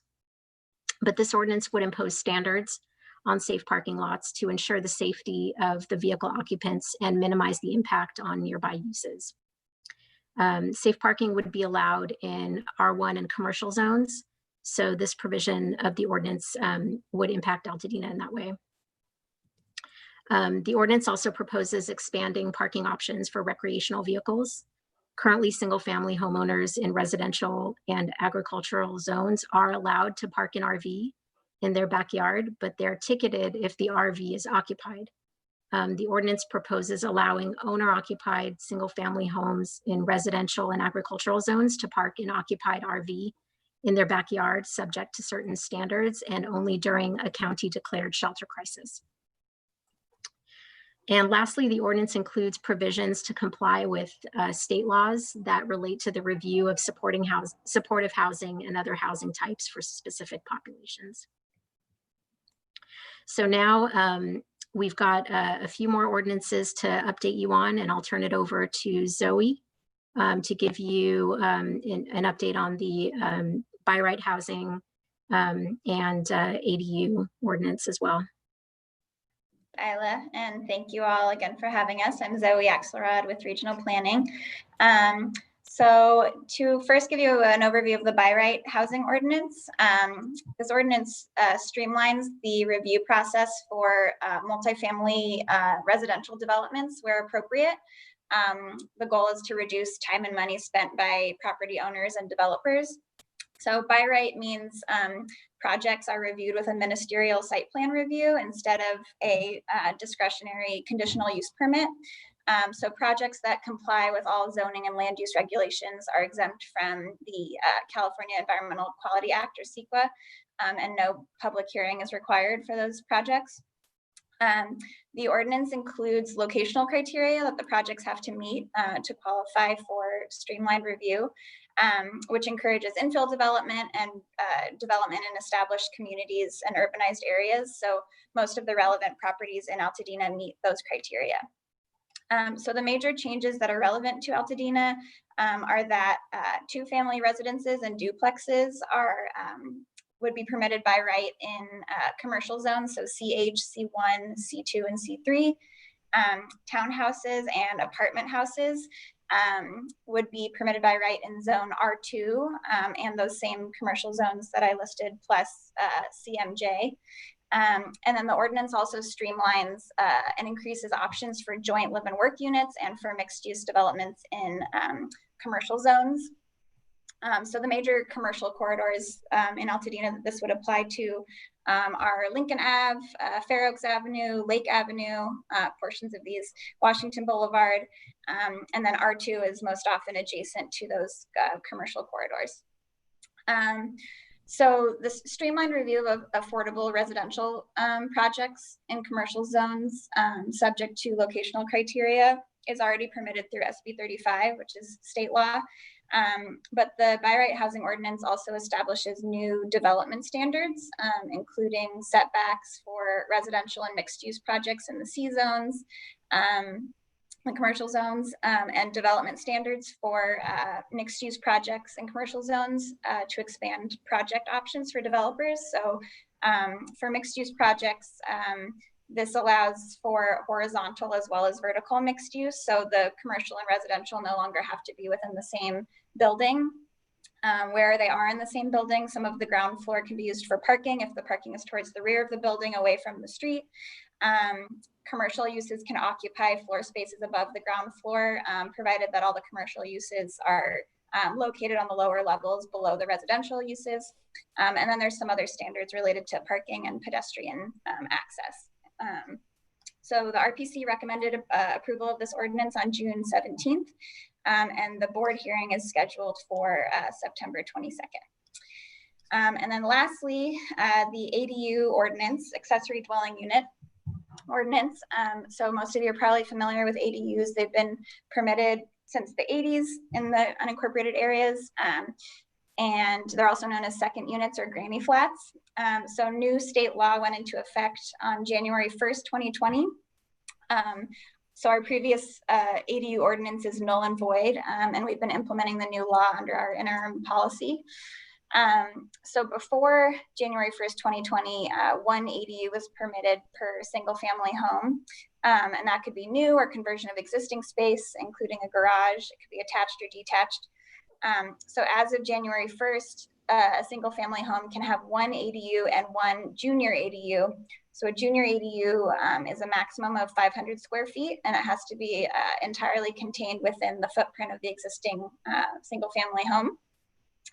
Another big change is that ADUs are now allowed on properties in all zones where single family or multifamily residential uses are permitted.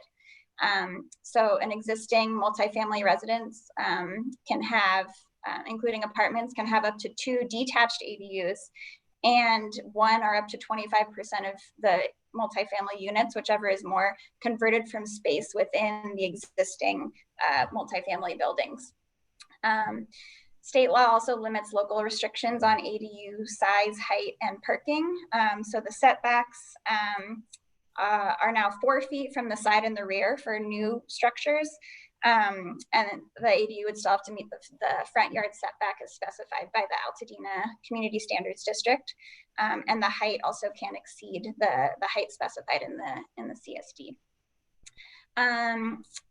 And in order to promote public health and safety in fire-prone areas, the county's previous ADU ordinance prohibited the construction of new ADUs and the conversion of existing spaces to ADUs within very high fire hazard severity zones on properties that had substandard roads and limited access. This is important for all the reasons that Ranger Butler mentioned. So this has been carried over into the new ordinance. So in order to build an ADU within the very high fire hazard severity zone, you have to have two distinct means of access from the lot to the point of intersection with a highway, or the lot can front on a highway. So some parts of Altadena, the northern parts near the forest, are in the high fire hazard zone. So this requirement would apply in those areas. And then the last change is just that a decision on an ADU or JDU has to be made within 60 days instead of 120 days. So the RPC recommended approval of this ordinance on April 29th, and the board hearing for this is coming up on August 4th. So that concludes our presentation, and we're happy to take any questions you have. Do we have any questions from the council? Councilmember Marcusen. Hi, I heard you mention CSD, but does all of this supersede the Altadena CSD, or how do we, you know? You mean all of the ordinances? Yeah, I mean, how do we, I don't know, how do we sort of coordinate the two together? I don't know what I think some of the things you said affect our CSD more than I heard you say. So how do we sit with somebody with our CSD and go through and see how it's impacted, or? From what I heard, I'm from sorry? what I heard, correct me if I'm wrong, it doesn't affect our CSD. That our CSD to the main house or the main structure remains. It's in association with the ADU that was superseded. I get it, Billy, I get it. These guys went through a whole bunch of stuff, a lot of which is in our CSD.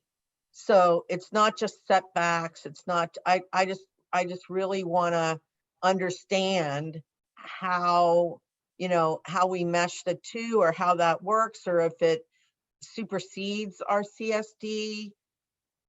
I just tell me who to talk to, I guess. So this is Tina Fung with Regional Planning. I don't know if you can see me. I can give you a more general sort of explanation. So all the ordinances we just talked about, they are all countywide. Right. So they do apply to all unincorporated areas. Now, some components in some of these ordinances are actually directly from state law.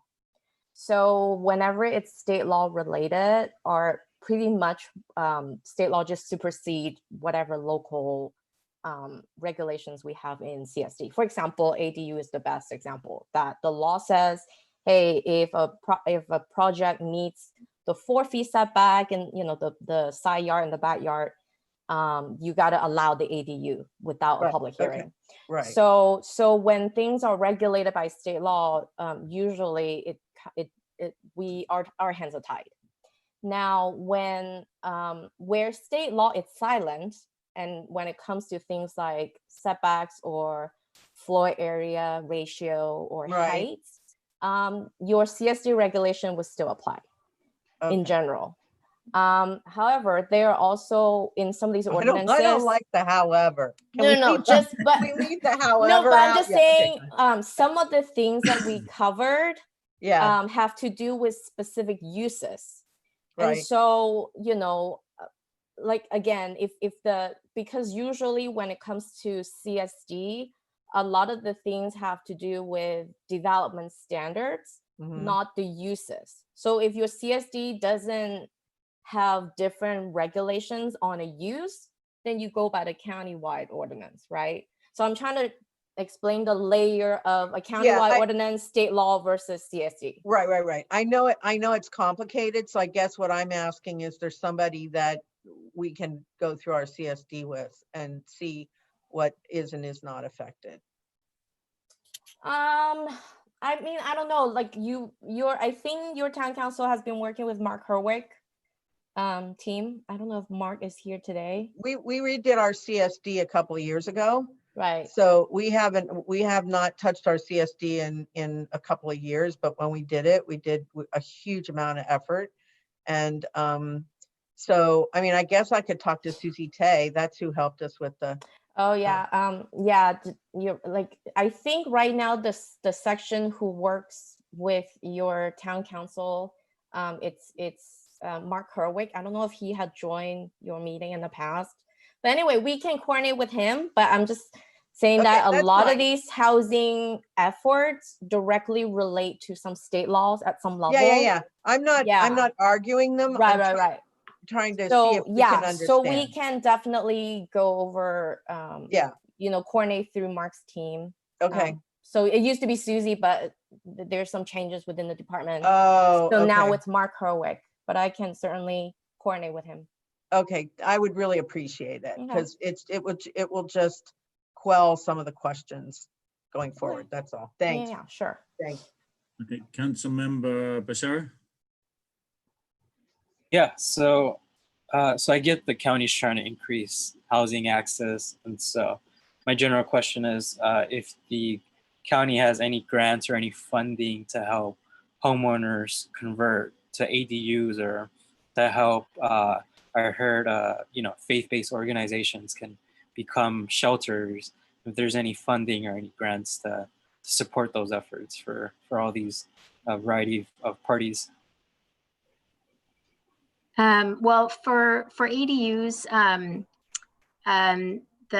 we can put you in touch with the Los Angeles County Development Authority.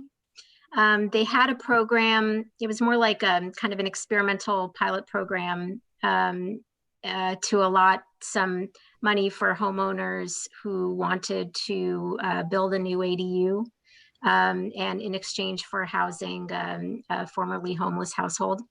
And so I don't know if there's any more funding. There was some talk of continuing or expanding that program, but I don't know exactly where that stands, but we're happy to put you in touch with the team that administered that program to see, what the progress is. And then on the question of the funding for faith-based organizations that want to create an accessory shelter, we can also connect you with either probably the County CEO Homeless Initiative, which is kind of the umbrella organization that coordinates funding for programs in the county and coordinates the various county departments in their homelessness work. So they definitely are very interested in working with faith-based organizations. And so that would be a really good place to start. We can connect you with the right folks over there, and they can tell you about any opportunities there. Got it. Yeah, appreciate that. Yeah, feel free to follow up. Councilmember Wong? Hi, yes, two things. One question is we haven't really talked about compact lots in this, but that's also, as I understand it, an approved ordinance or approved way to increase housing. That's one question. If you could just brush on it real quick, that would be great. And then as it relates to a lot of this, you were talking about a lot of the mixed use and multi-use on the sort of commercial corridors, which aligns nicely with the transit corridors, because as we've talked about, parking is an issue sometimes here. And, so I think all of these things, however we look at how parking gets taken into account, would be somewhat of a concern. And at the same time, if these projects are prioritizing the corridors, there could be positive changes. For example, Fair Oaks has lots of room on the street to make donuts by the cars. And so that could be perhaps an opportunity for future, development. And if we're trying to do this quickly, there seems to be a lot of room on that street that could help also the businesses there. So I see a lot of potential in this as well. So if you could just quickly touch on the compact lots and just, are most of these projects focused on the transit/commercial corridors, aside from ADU? Yeah. So first of all, the reason why we didn't really talk about Complex Subdivision ordinance is because we don't think it really applies to Altadena. Complex Subdivision, it was actually an ordinance that was, I think just went into effect last week. And what compact lot means, the creation of single family lots that are smaller than the typical 5,000 square feet. And the ordinance allows complex subdivision in zones R2, R3, and R4. They basically function and look like a small scale condo project, but the property owner actually owns the lot and the building. So in a condo development, you don't own the land, you own the airspace of your condo unit. And the homeowner association is the one who owns, the land. So complex subdivision, they are single family lots, but they are smaller. And so the units, and that's why I'm saying they look and function like a condo development, but the ownership, it's no different from like the typical single family homeownership. However, the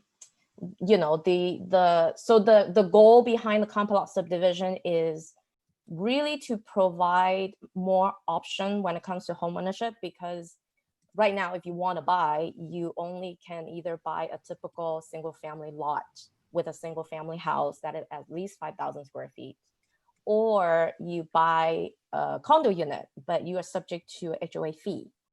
So then the complex subdivision, the idea is maybe if you are, you're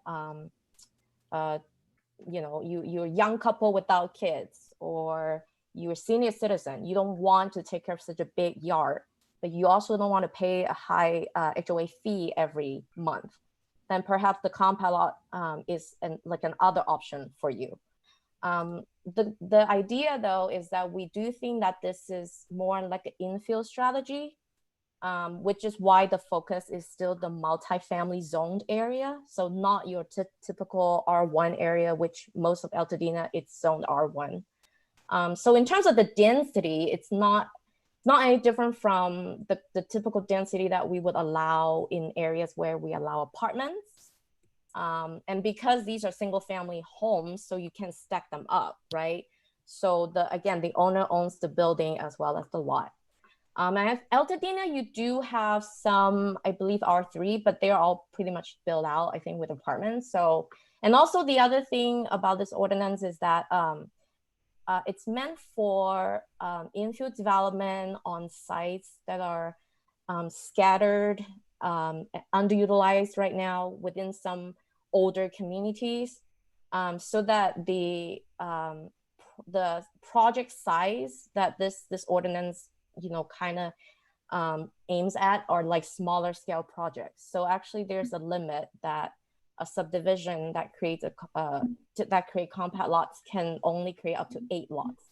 So they are all meant to be just smaller scale development. If there is a lot vacant, among all these like apartment buildings or whatever, then compact lot could be another option on this parcel. So it's not meant to create like 100 compact lots, on a 1 acre lot. That's not what it's meant to do. But like I said, because of the fact that you don't have a lot of multifamily zoning in Altadena to begin with, and if you do, I think they're already pretty much built out. We think that this ordinance will more likely affect other older communities in maybe like the metro or planning area rather than Altadena. Although there are still, I think, some parcels that are eligible or good sites, in East San Gabriel, for example. But in general, I don't think it will have as much impact on Altadena. Okay, I'm going to, we do have time constraints. Councilmember Vega has been trying to ask a question for a while. I'm going to make that the last question so we can move on, because we still have some other agenda items we have to get through. And then if you can make sure that who the best contact person is out of your group right here, and I can pass that along to the rest of the council. Should there be more questions, then we can get them to you if that's okay. Absolutely. I believe we have been in contact with Patricia. So Patricia actually has our email. So if you have any other questions, you can contact us through Patricia. So I'll pass the last question to Councilmember Vega, and any other council members have any further questions, please go through Councilmember Sutherland. Thank you.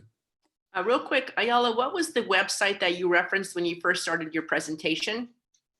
Yeah, so actually, I mentioned the website for only one of the ordinances, but maybe the best landing page, which will take you to all of the ordinances, might be better because then you can pick the one that interests you.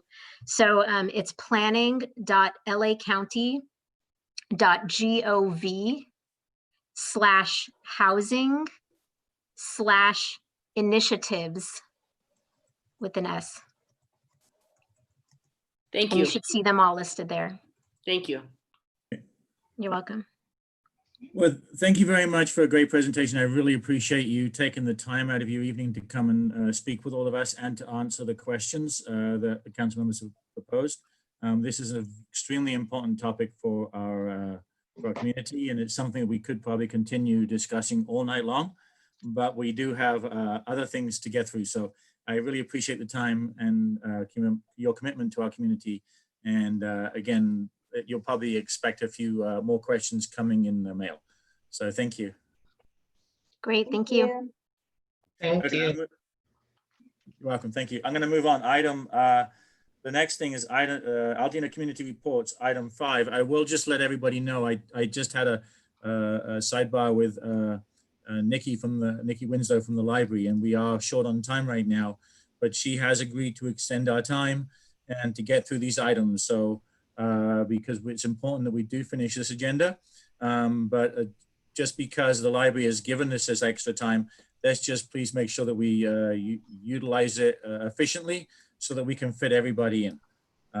Okay, moving on. Billy, how much extra time do we have? Because I just want to, we have an item to vote on. That's like our biggest thing Yes, no, tonight. she said, Nikki did let us know that she will stay because she doesn't have a paid employee this evening. It's her. So she's willing to stay as long as it takes, but I also want to be considerate of her time. So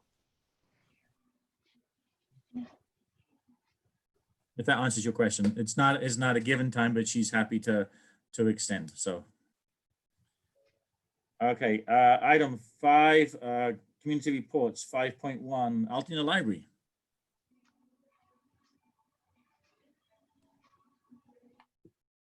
All right, so if there's gonna be extra time, it's for me, right?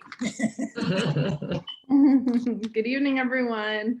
Good I'll evening. try to shoot through this quickly for you. So thank you again for this opportunity to speak and update you on library services and activities in Altadena.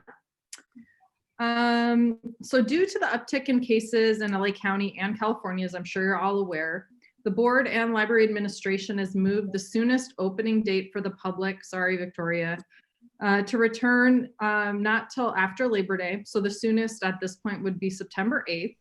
So what we are focused on are our digital offerings and our curbside service, which I'm hoping all of you are taking advantage of. So when we first moved to curbside, you could only request items that were currently on the shelf. So we've transitioned where patrons can place holds for curbside pickups now. So you can go on the website and order through the catalog the way that you used to request items, or you can give us a call and the staff will place those holds for you. Once your holds come in, you'll receive an email to give us a call and set up that curbside appointment to come pick them up. And just a reminder that if you have library materials, you can return them as well. So feel free to drop those in the book drop and then we'll get them checked in. We are quarantining the items for 72 hours before we check them in to avoid any contact with anything on their surfaces. And I'm very excited to announce that curbside is now going to be starting up on Monday at the Bob Lucas branch. So patrons that would rather pick up there are able to do so. More info, if you want to get that, can be found at altadenalibrary.org/curbside. We're also taking 3D printing orders thanks to our IT manager, Christopher. If you visit that webpage, so altadenalibrary.org/curbside, patrons can submit 3D printing orders, and he's averaging more than a day. So it's, or more than one order every day right now. So it's been very popularly received. We're also working on checking out laptops and more mobile hotspots to the public. We're finalizing our policy on that, as well as the agreement that we need to put into place to make that happen. I'm hopeful that will take place in the next week or two. And we're also looking at launching computer printouts. So there's a lot of people that have computers at home, but they just need the computer printouts themselves. So We know we can't open the doors. We do miss our patrons, but what we're trying to do is focus on how we can expand services to the community through the curbside offerings. Just real quickly, we also have a socially distanced event. Do you have a lot of shredding to do after all the organizing you've done during quarantine? If so, come up and drop off those those papers to shred this Saturday at Main Library. Scheduled from 10 a.m. to 1 p.m. But once the truck is full, that's when he'll finish. So I would say get here early. We also have a couple virtual events. This coming Saturday at 10 a.m., a Write Back to You workshop, which was organized by our 2 new poets laureate. And then at 4 p.m., we're going to have an adult trivia night, both of which you need to sign up for on our website. Just visit altadena.library.org/programs. You'll sign up for the program, and then we'll send you a Zoom link so you can join the program at the appropriate time.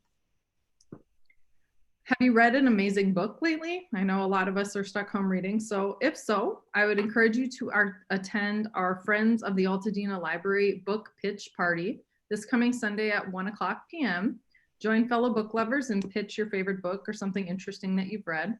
And again, you'll just go to altadena.library.org/programs to sign up for that Zoom link. Would you like to be more active with the Altadena Library District? Now is your chance. As I'm sure many of you know, we have 3 seats on our board that are open right now, and we are in the middle of the filing period, which closes on August 7th. Not sure where to start. If you're interested, watch our instructional video. If you visit altadena.library.org/board election, you can watch a video that our trustees, Katie Clark and Jason Capel, put together and have access to the slideshow that she made that walks you through the process of how you run for this office.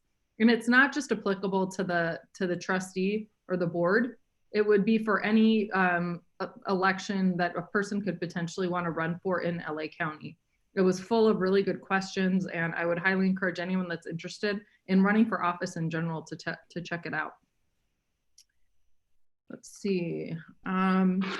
So as a key community resource, planning for our future is our top priority right now. It's important to keep our libraries safe and clean, maintain library hours, continue essential programs, and provide up-to-date print and online materials. To meet our needs and continue providing quality services, we've been exploring the option of a future ballot measure. Right now, we've been going through a feasibility study that has included a poll, conversations with opinion and thought leaders, including many members of the Altadena Town Council, and currently have an online survey in an effort to get as much feedback from the community as possible about this. The next part of this is our public hearing that's coming up this Monday, July 27th at 5 p.m., which is our regular board meeting time. We encourage you to take a look at the board package from last Thursday, July 16th, where we heard presentations about the polling results, as well as an overview of the ballot measure process. The community can send public comment to be read during or read into the record, or can sign up to get the Zoom link and attend the public hearing through Zoom. All of this can be found at altadena.library.org/public comment. And again, if you want to take a look at that board package, it's altadena.library.org/board of trustees, and then under meeting materials. Okay, let's see. So census. Not to be a broken record again, even though I talk about it every month, just a reminder to go to my2020census.gov to fill out the census if you haven't done so already. Overall, Altadena has 70.6 of its households that have responded, but as all of you and I have said, we want 100%. So in coordination with Altadena Town Council, we have printed these yard signs that you can see in the photo in both English and Spanish to promote filling out the census. These have been focused on the less counted areas, but we have leftover signs. So if you're interested in getting some for your census tract, please reach out to my marketing and community engagement manager, Chloe, at marketing@altadena.library.org. Can you believe summer reading program has almost wrapped up? It's crazy how fast the summer is going by. Don't worry, you can still sign up and complete activities to earn a chance to win big. Visit altadenalibrary.org/summer to sign up and track your activities. The final day to track your progress is the last day of July, so right around the corner. You can earn up to 2 entries in your age category, so please visit the website and complete the program if you have some time. And then I did want to briefly touch on the Taste of Dina event. So for the past several years, the Altadena Library Foundation's annual fundraiser has been Taste of Dina. This will be my first one. I'm excited. This has moved this year to a virtual event, just like everything else. I'm sure nobody's surprised.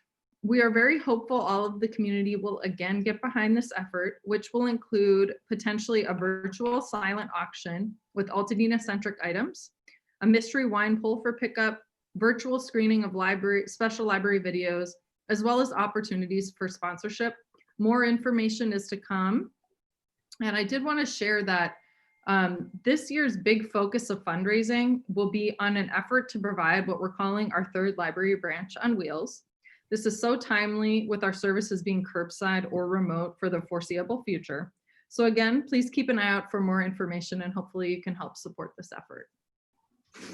And in conclusion, I just want to conclude with a quote, which is, "The only thing you absolutely have to know is the location of the library." And I guess at this point, how to find the library online as well.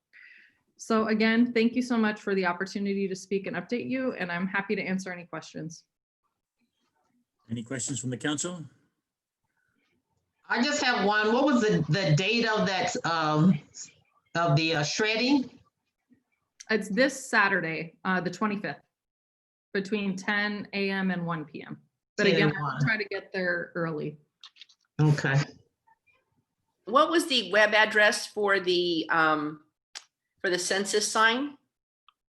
Oh, you would just email, it's marketing@altadenalibrary.org. It'll go to Chloe and she'll get in touch with you about getting you some signs.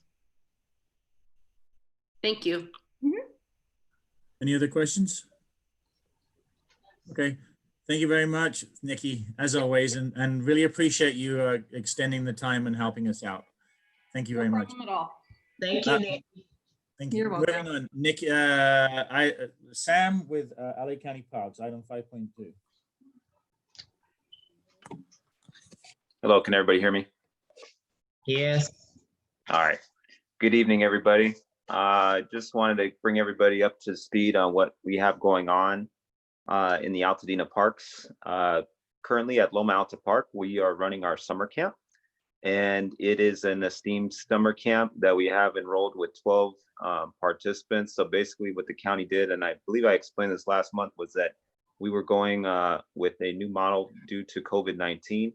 And so all of our camps across LA County were modified to accommodate the CDC and the public health ordinance due to COVID-19. So what we did was we changed all of our camps to a smaller model. And so every camp is basically a 12 enrollment capacity, unless they have a larger space and they would be able to accommodate more participants. So right now we are in session 2 at Loma Alta and all throughout LA County.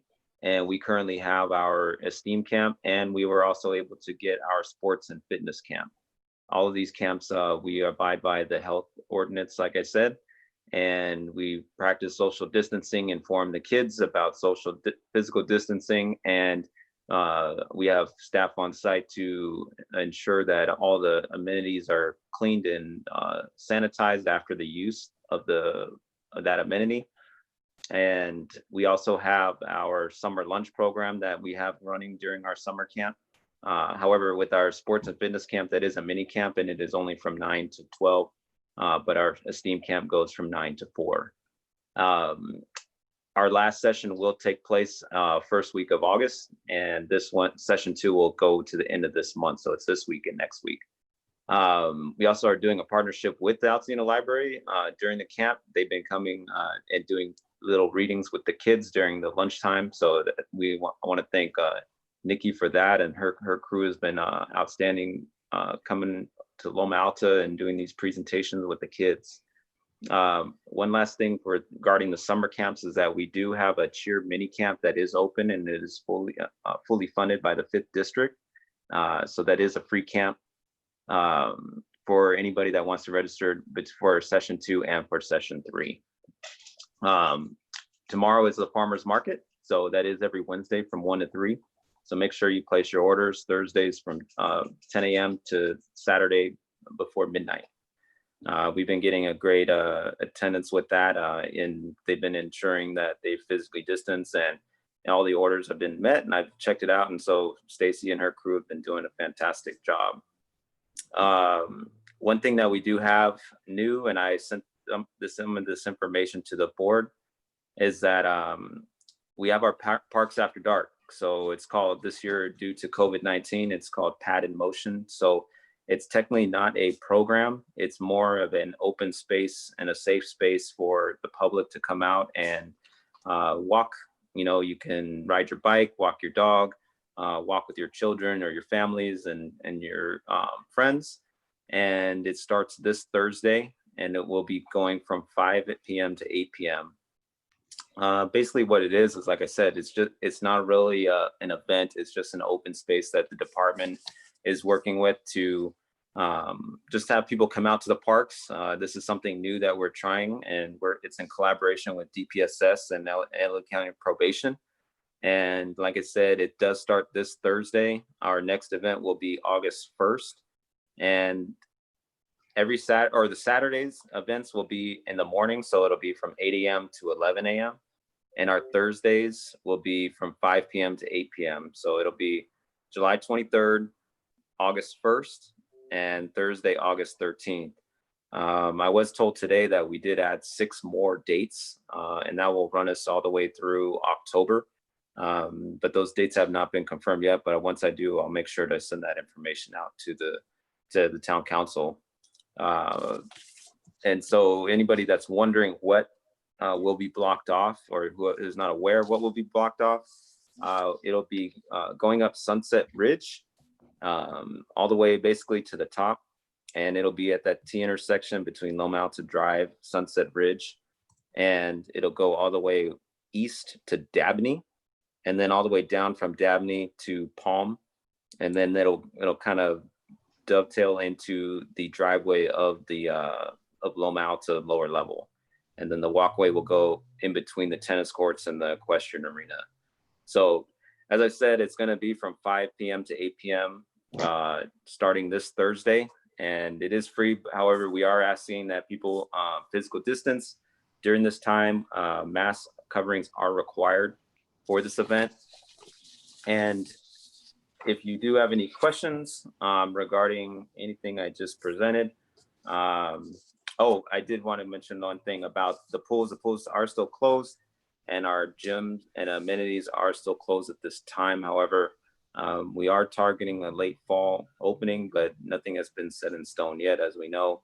But we are targeting a late fall if we are able to plateau this pandemic.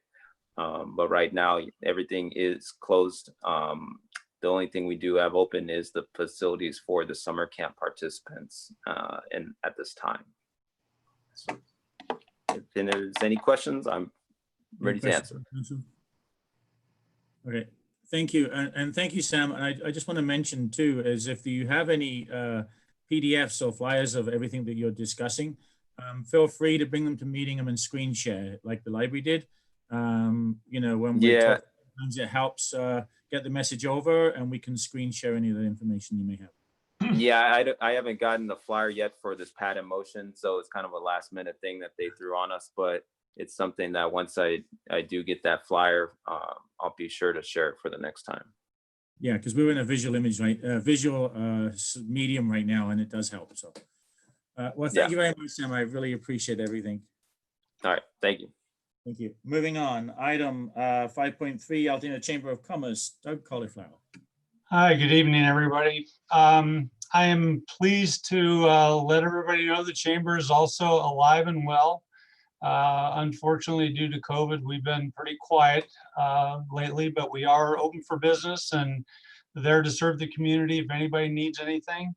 Our board continues to meet monthly and we have a good active board. So I just wanted to share that.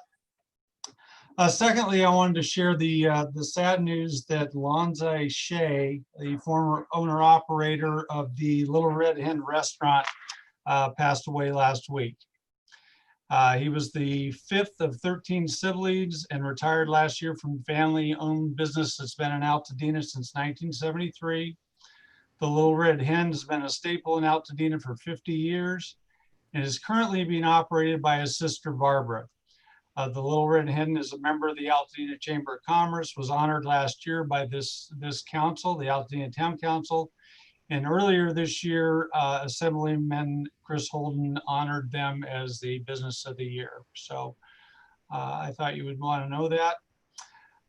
And then lastly, and no big surprise, and most everybody probably knows, but I'm going to have to slip my Rotary hat on for just a moment. And the Altadena Rotary Club has officially canceled this year's summer concert series due to COVID.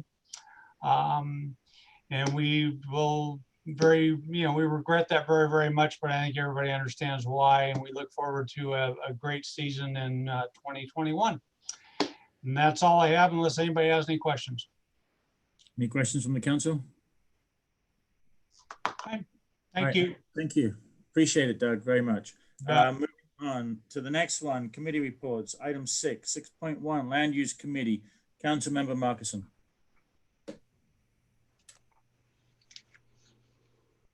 You're on mute. Unmuting. Okay. Unmuting. Yes, the Land Use Committee met 2 weeks ago.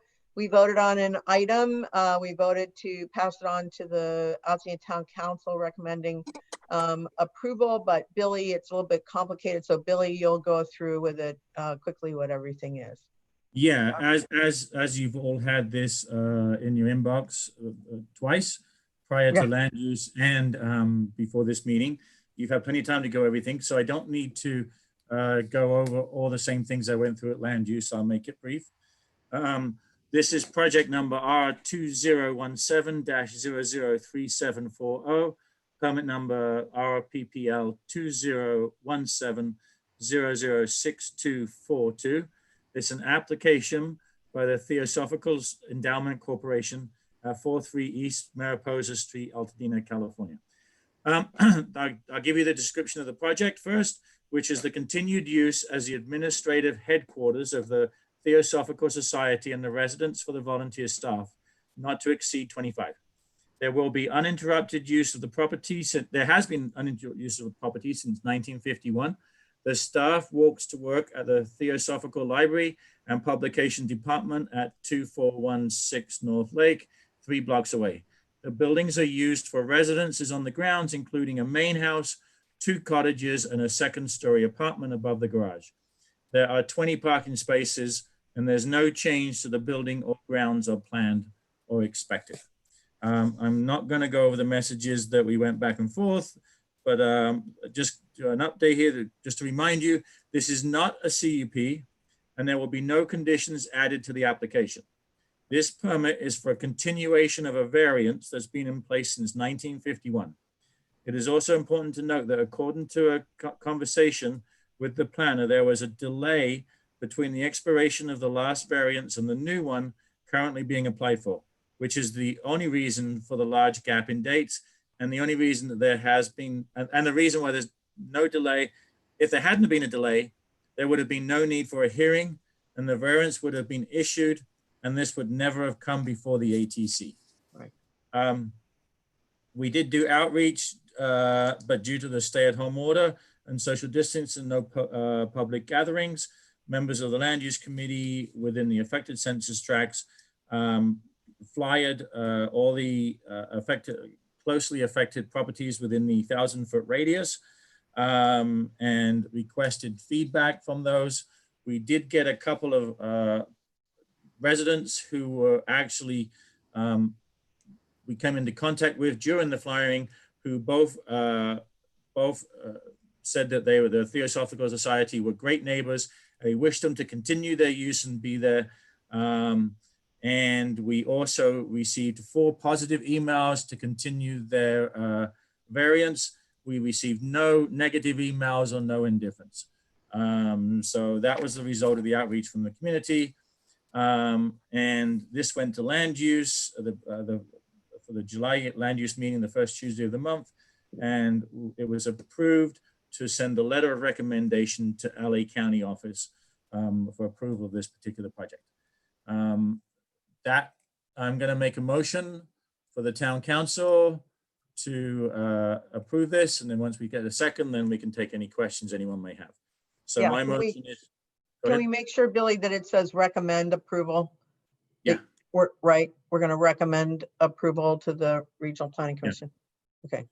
Okay, I'll just read you the same one I had for the land use, which is due to the results from the outreach and after review of the project, we move to make a motion that the ATC send a letter to LA County Regional Planning Office for the recommendation of approval for project number R2017003740, permit number RPPL 2017-006-242. And also want everyone to know that this was approved for a recommendation by land use. So right. That's the motion. We have a second? A second. Okay. Are there any questions or discussion? Go ahead. Go ahead, Dorothy. Oh, just a quick question. What is the duration of the term of the permit, the renewal? Prior has been 10 years. 10 year years? permit. Okay, thank you. Any other questions or discussion? No. Okay. Okay. Since Billy, you're doing the motion, I'll go ahead and do the, everybody in favor of approving the recommendation to send to regional planning, say aye. Aye. Aye. Opposed? Abstain? Okay, we're good. Jennifer, oh, there she is. She's back. Okay. Pat, we can't see Pat, so I don't know what happened. I said to her. yes. Oh, Yes. okay. Pat Okay. is- yeah. All right. Thank you. So it was unanimous. Okay. Okay. Okay, moving on. Can we move? Have we done? Councilmember Robinson with land use. There's no other comments, right? And I just want to make sure everyone know we didn't jump over it at the beginning of the meeting. Councilmember Sutherland said they received no public comments for this particular agenda item. That's why we didn't do public comments at the end of this. Correct. Okay, thank you. Okay, moving on. Item 6.2, Election Committee. Councilmember Jones. Good evening. The Election Committee report is as follows. The following rules and dates for the Town Council 2020 election were voted into effect at the June 16th meeting. There will be early voting on November 3rd, regular voting November 7th. Election rules and dates will be presented at the August 18th meeting and voted into effect. As of today, the following council members declared that they will not be running for re-election, but would extend their terms to December 15th. Antonio Bersera, Jennifer Lee, Akori Azimi, Jeff Simmons, and Gloria Sunica. Sunica, I'm sorry. Oh, it's late, I'm getting tired. So I will continue to provide updates through the website and through our meetings. I'll close my report with these words. This election year, think globally and act locally. Thank you. Thank you. Thank you, Councilman Jones. Does anyone have any questions? One thing I just want to make sure that was clear in that, I think you understood, but I just want to verify again. The reason why, even though the election is in November, it was stated that the council members will be staying on till December is because once the election happens, it takes a month before the council members are replaced. So that's the reason why there's a sound of difference there. And I just wanted to reiterate it in case it wasn't funny. You know what I'm talking about. All right, thank you very much, Councilmember Jones. Any questions or we can move on? Okay, moving on. Item 6.3, Safe Streets, Councilmember Wong.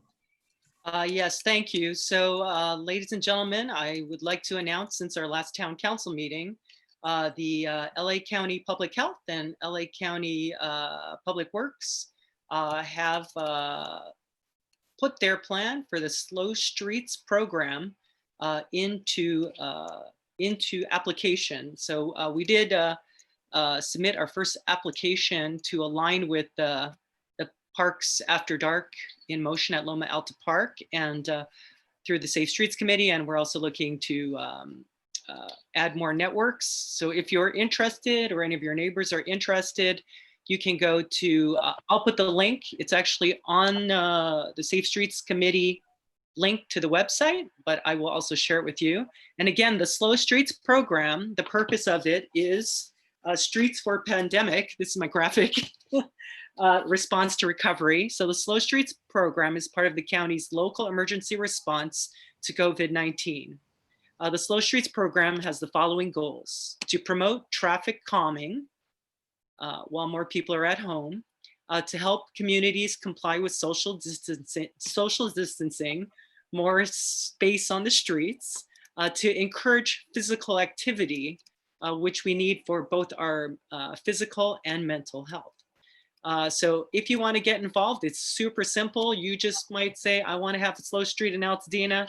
You can apply yourself online, and I have it online, but it's pw.lacounty.gov/vision0, and they're really simple street guidelines, and the county will get back to you to address your application.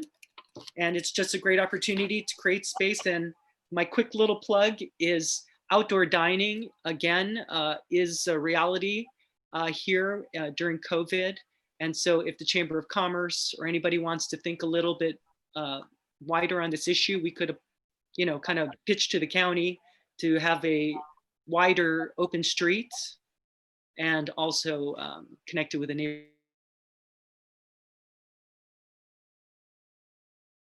That's my report. Thank you. Right. Thank you. Thank you very much, Councilmember Wong. Okay, moving on. Item number 7, general public comments. Councilmember Sutherland. Okay, even though I have a black screen there, I am still here. Hopefully I'll get my computer fixed so that you can look at me again. I have 3 public comment. The first one was sent to me by Anne Marie Higginbottom. Message from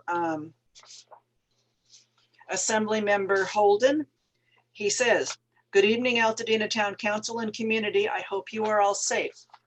I know these are changing times and stressful as we try to navigate our lives in the new normal with new routines.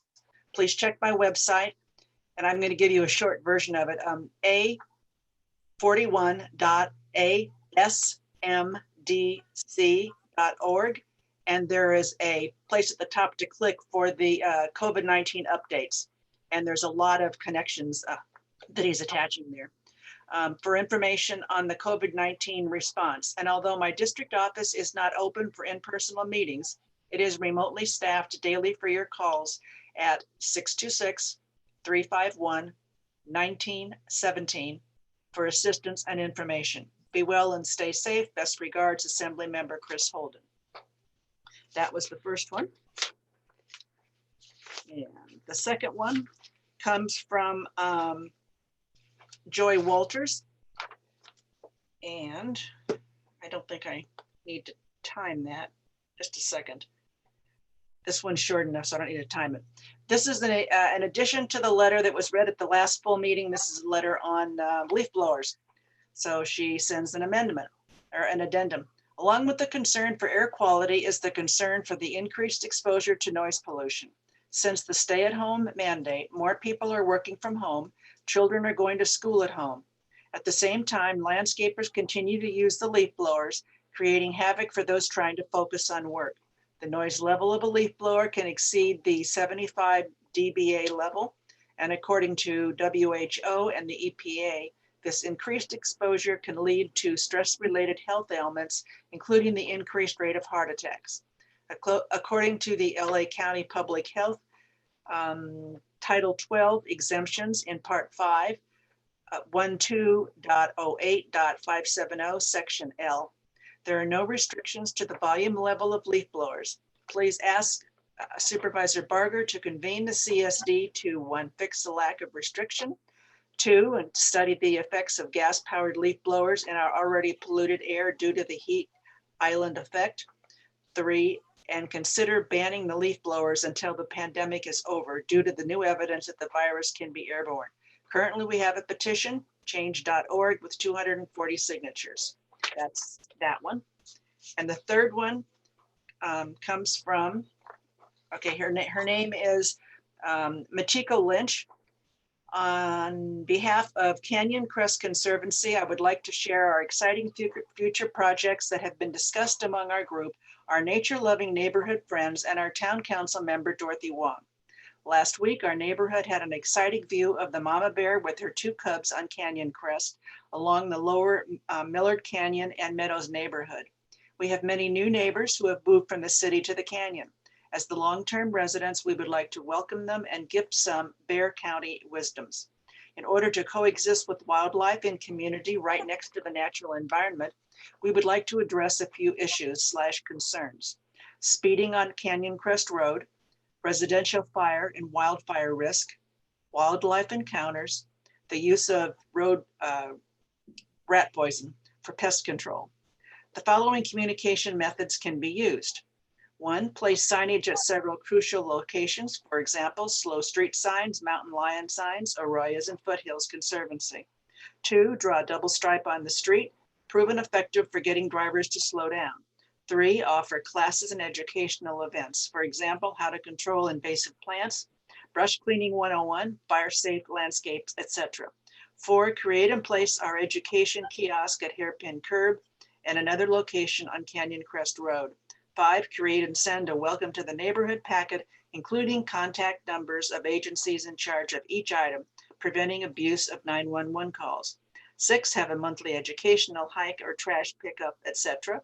7, collaborate with and support the local conservancy.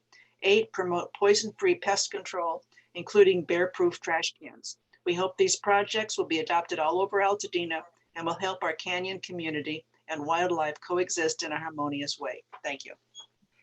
That's the end of public comment tonight. Thank you. Thank you, Councilmember Sutherland. Okay, moving on. The last item on the agenda, census tract reports, 4603.01, Councilmember Wong. Thank you very much. So that public comment that was just read addressed a lot of the things that we're working on, or just you're really getting the conversation going during COVID.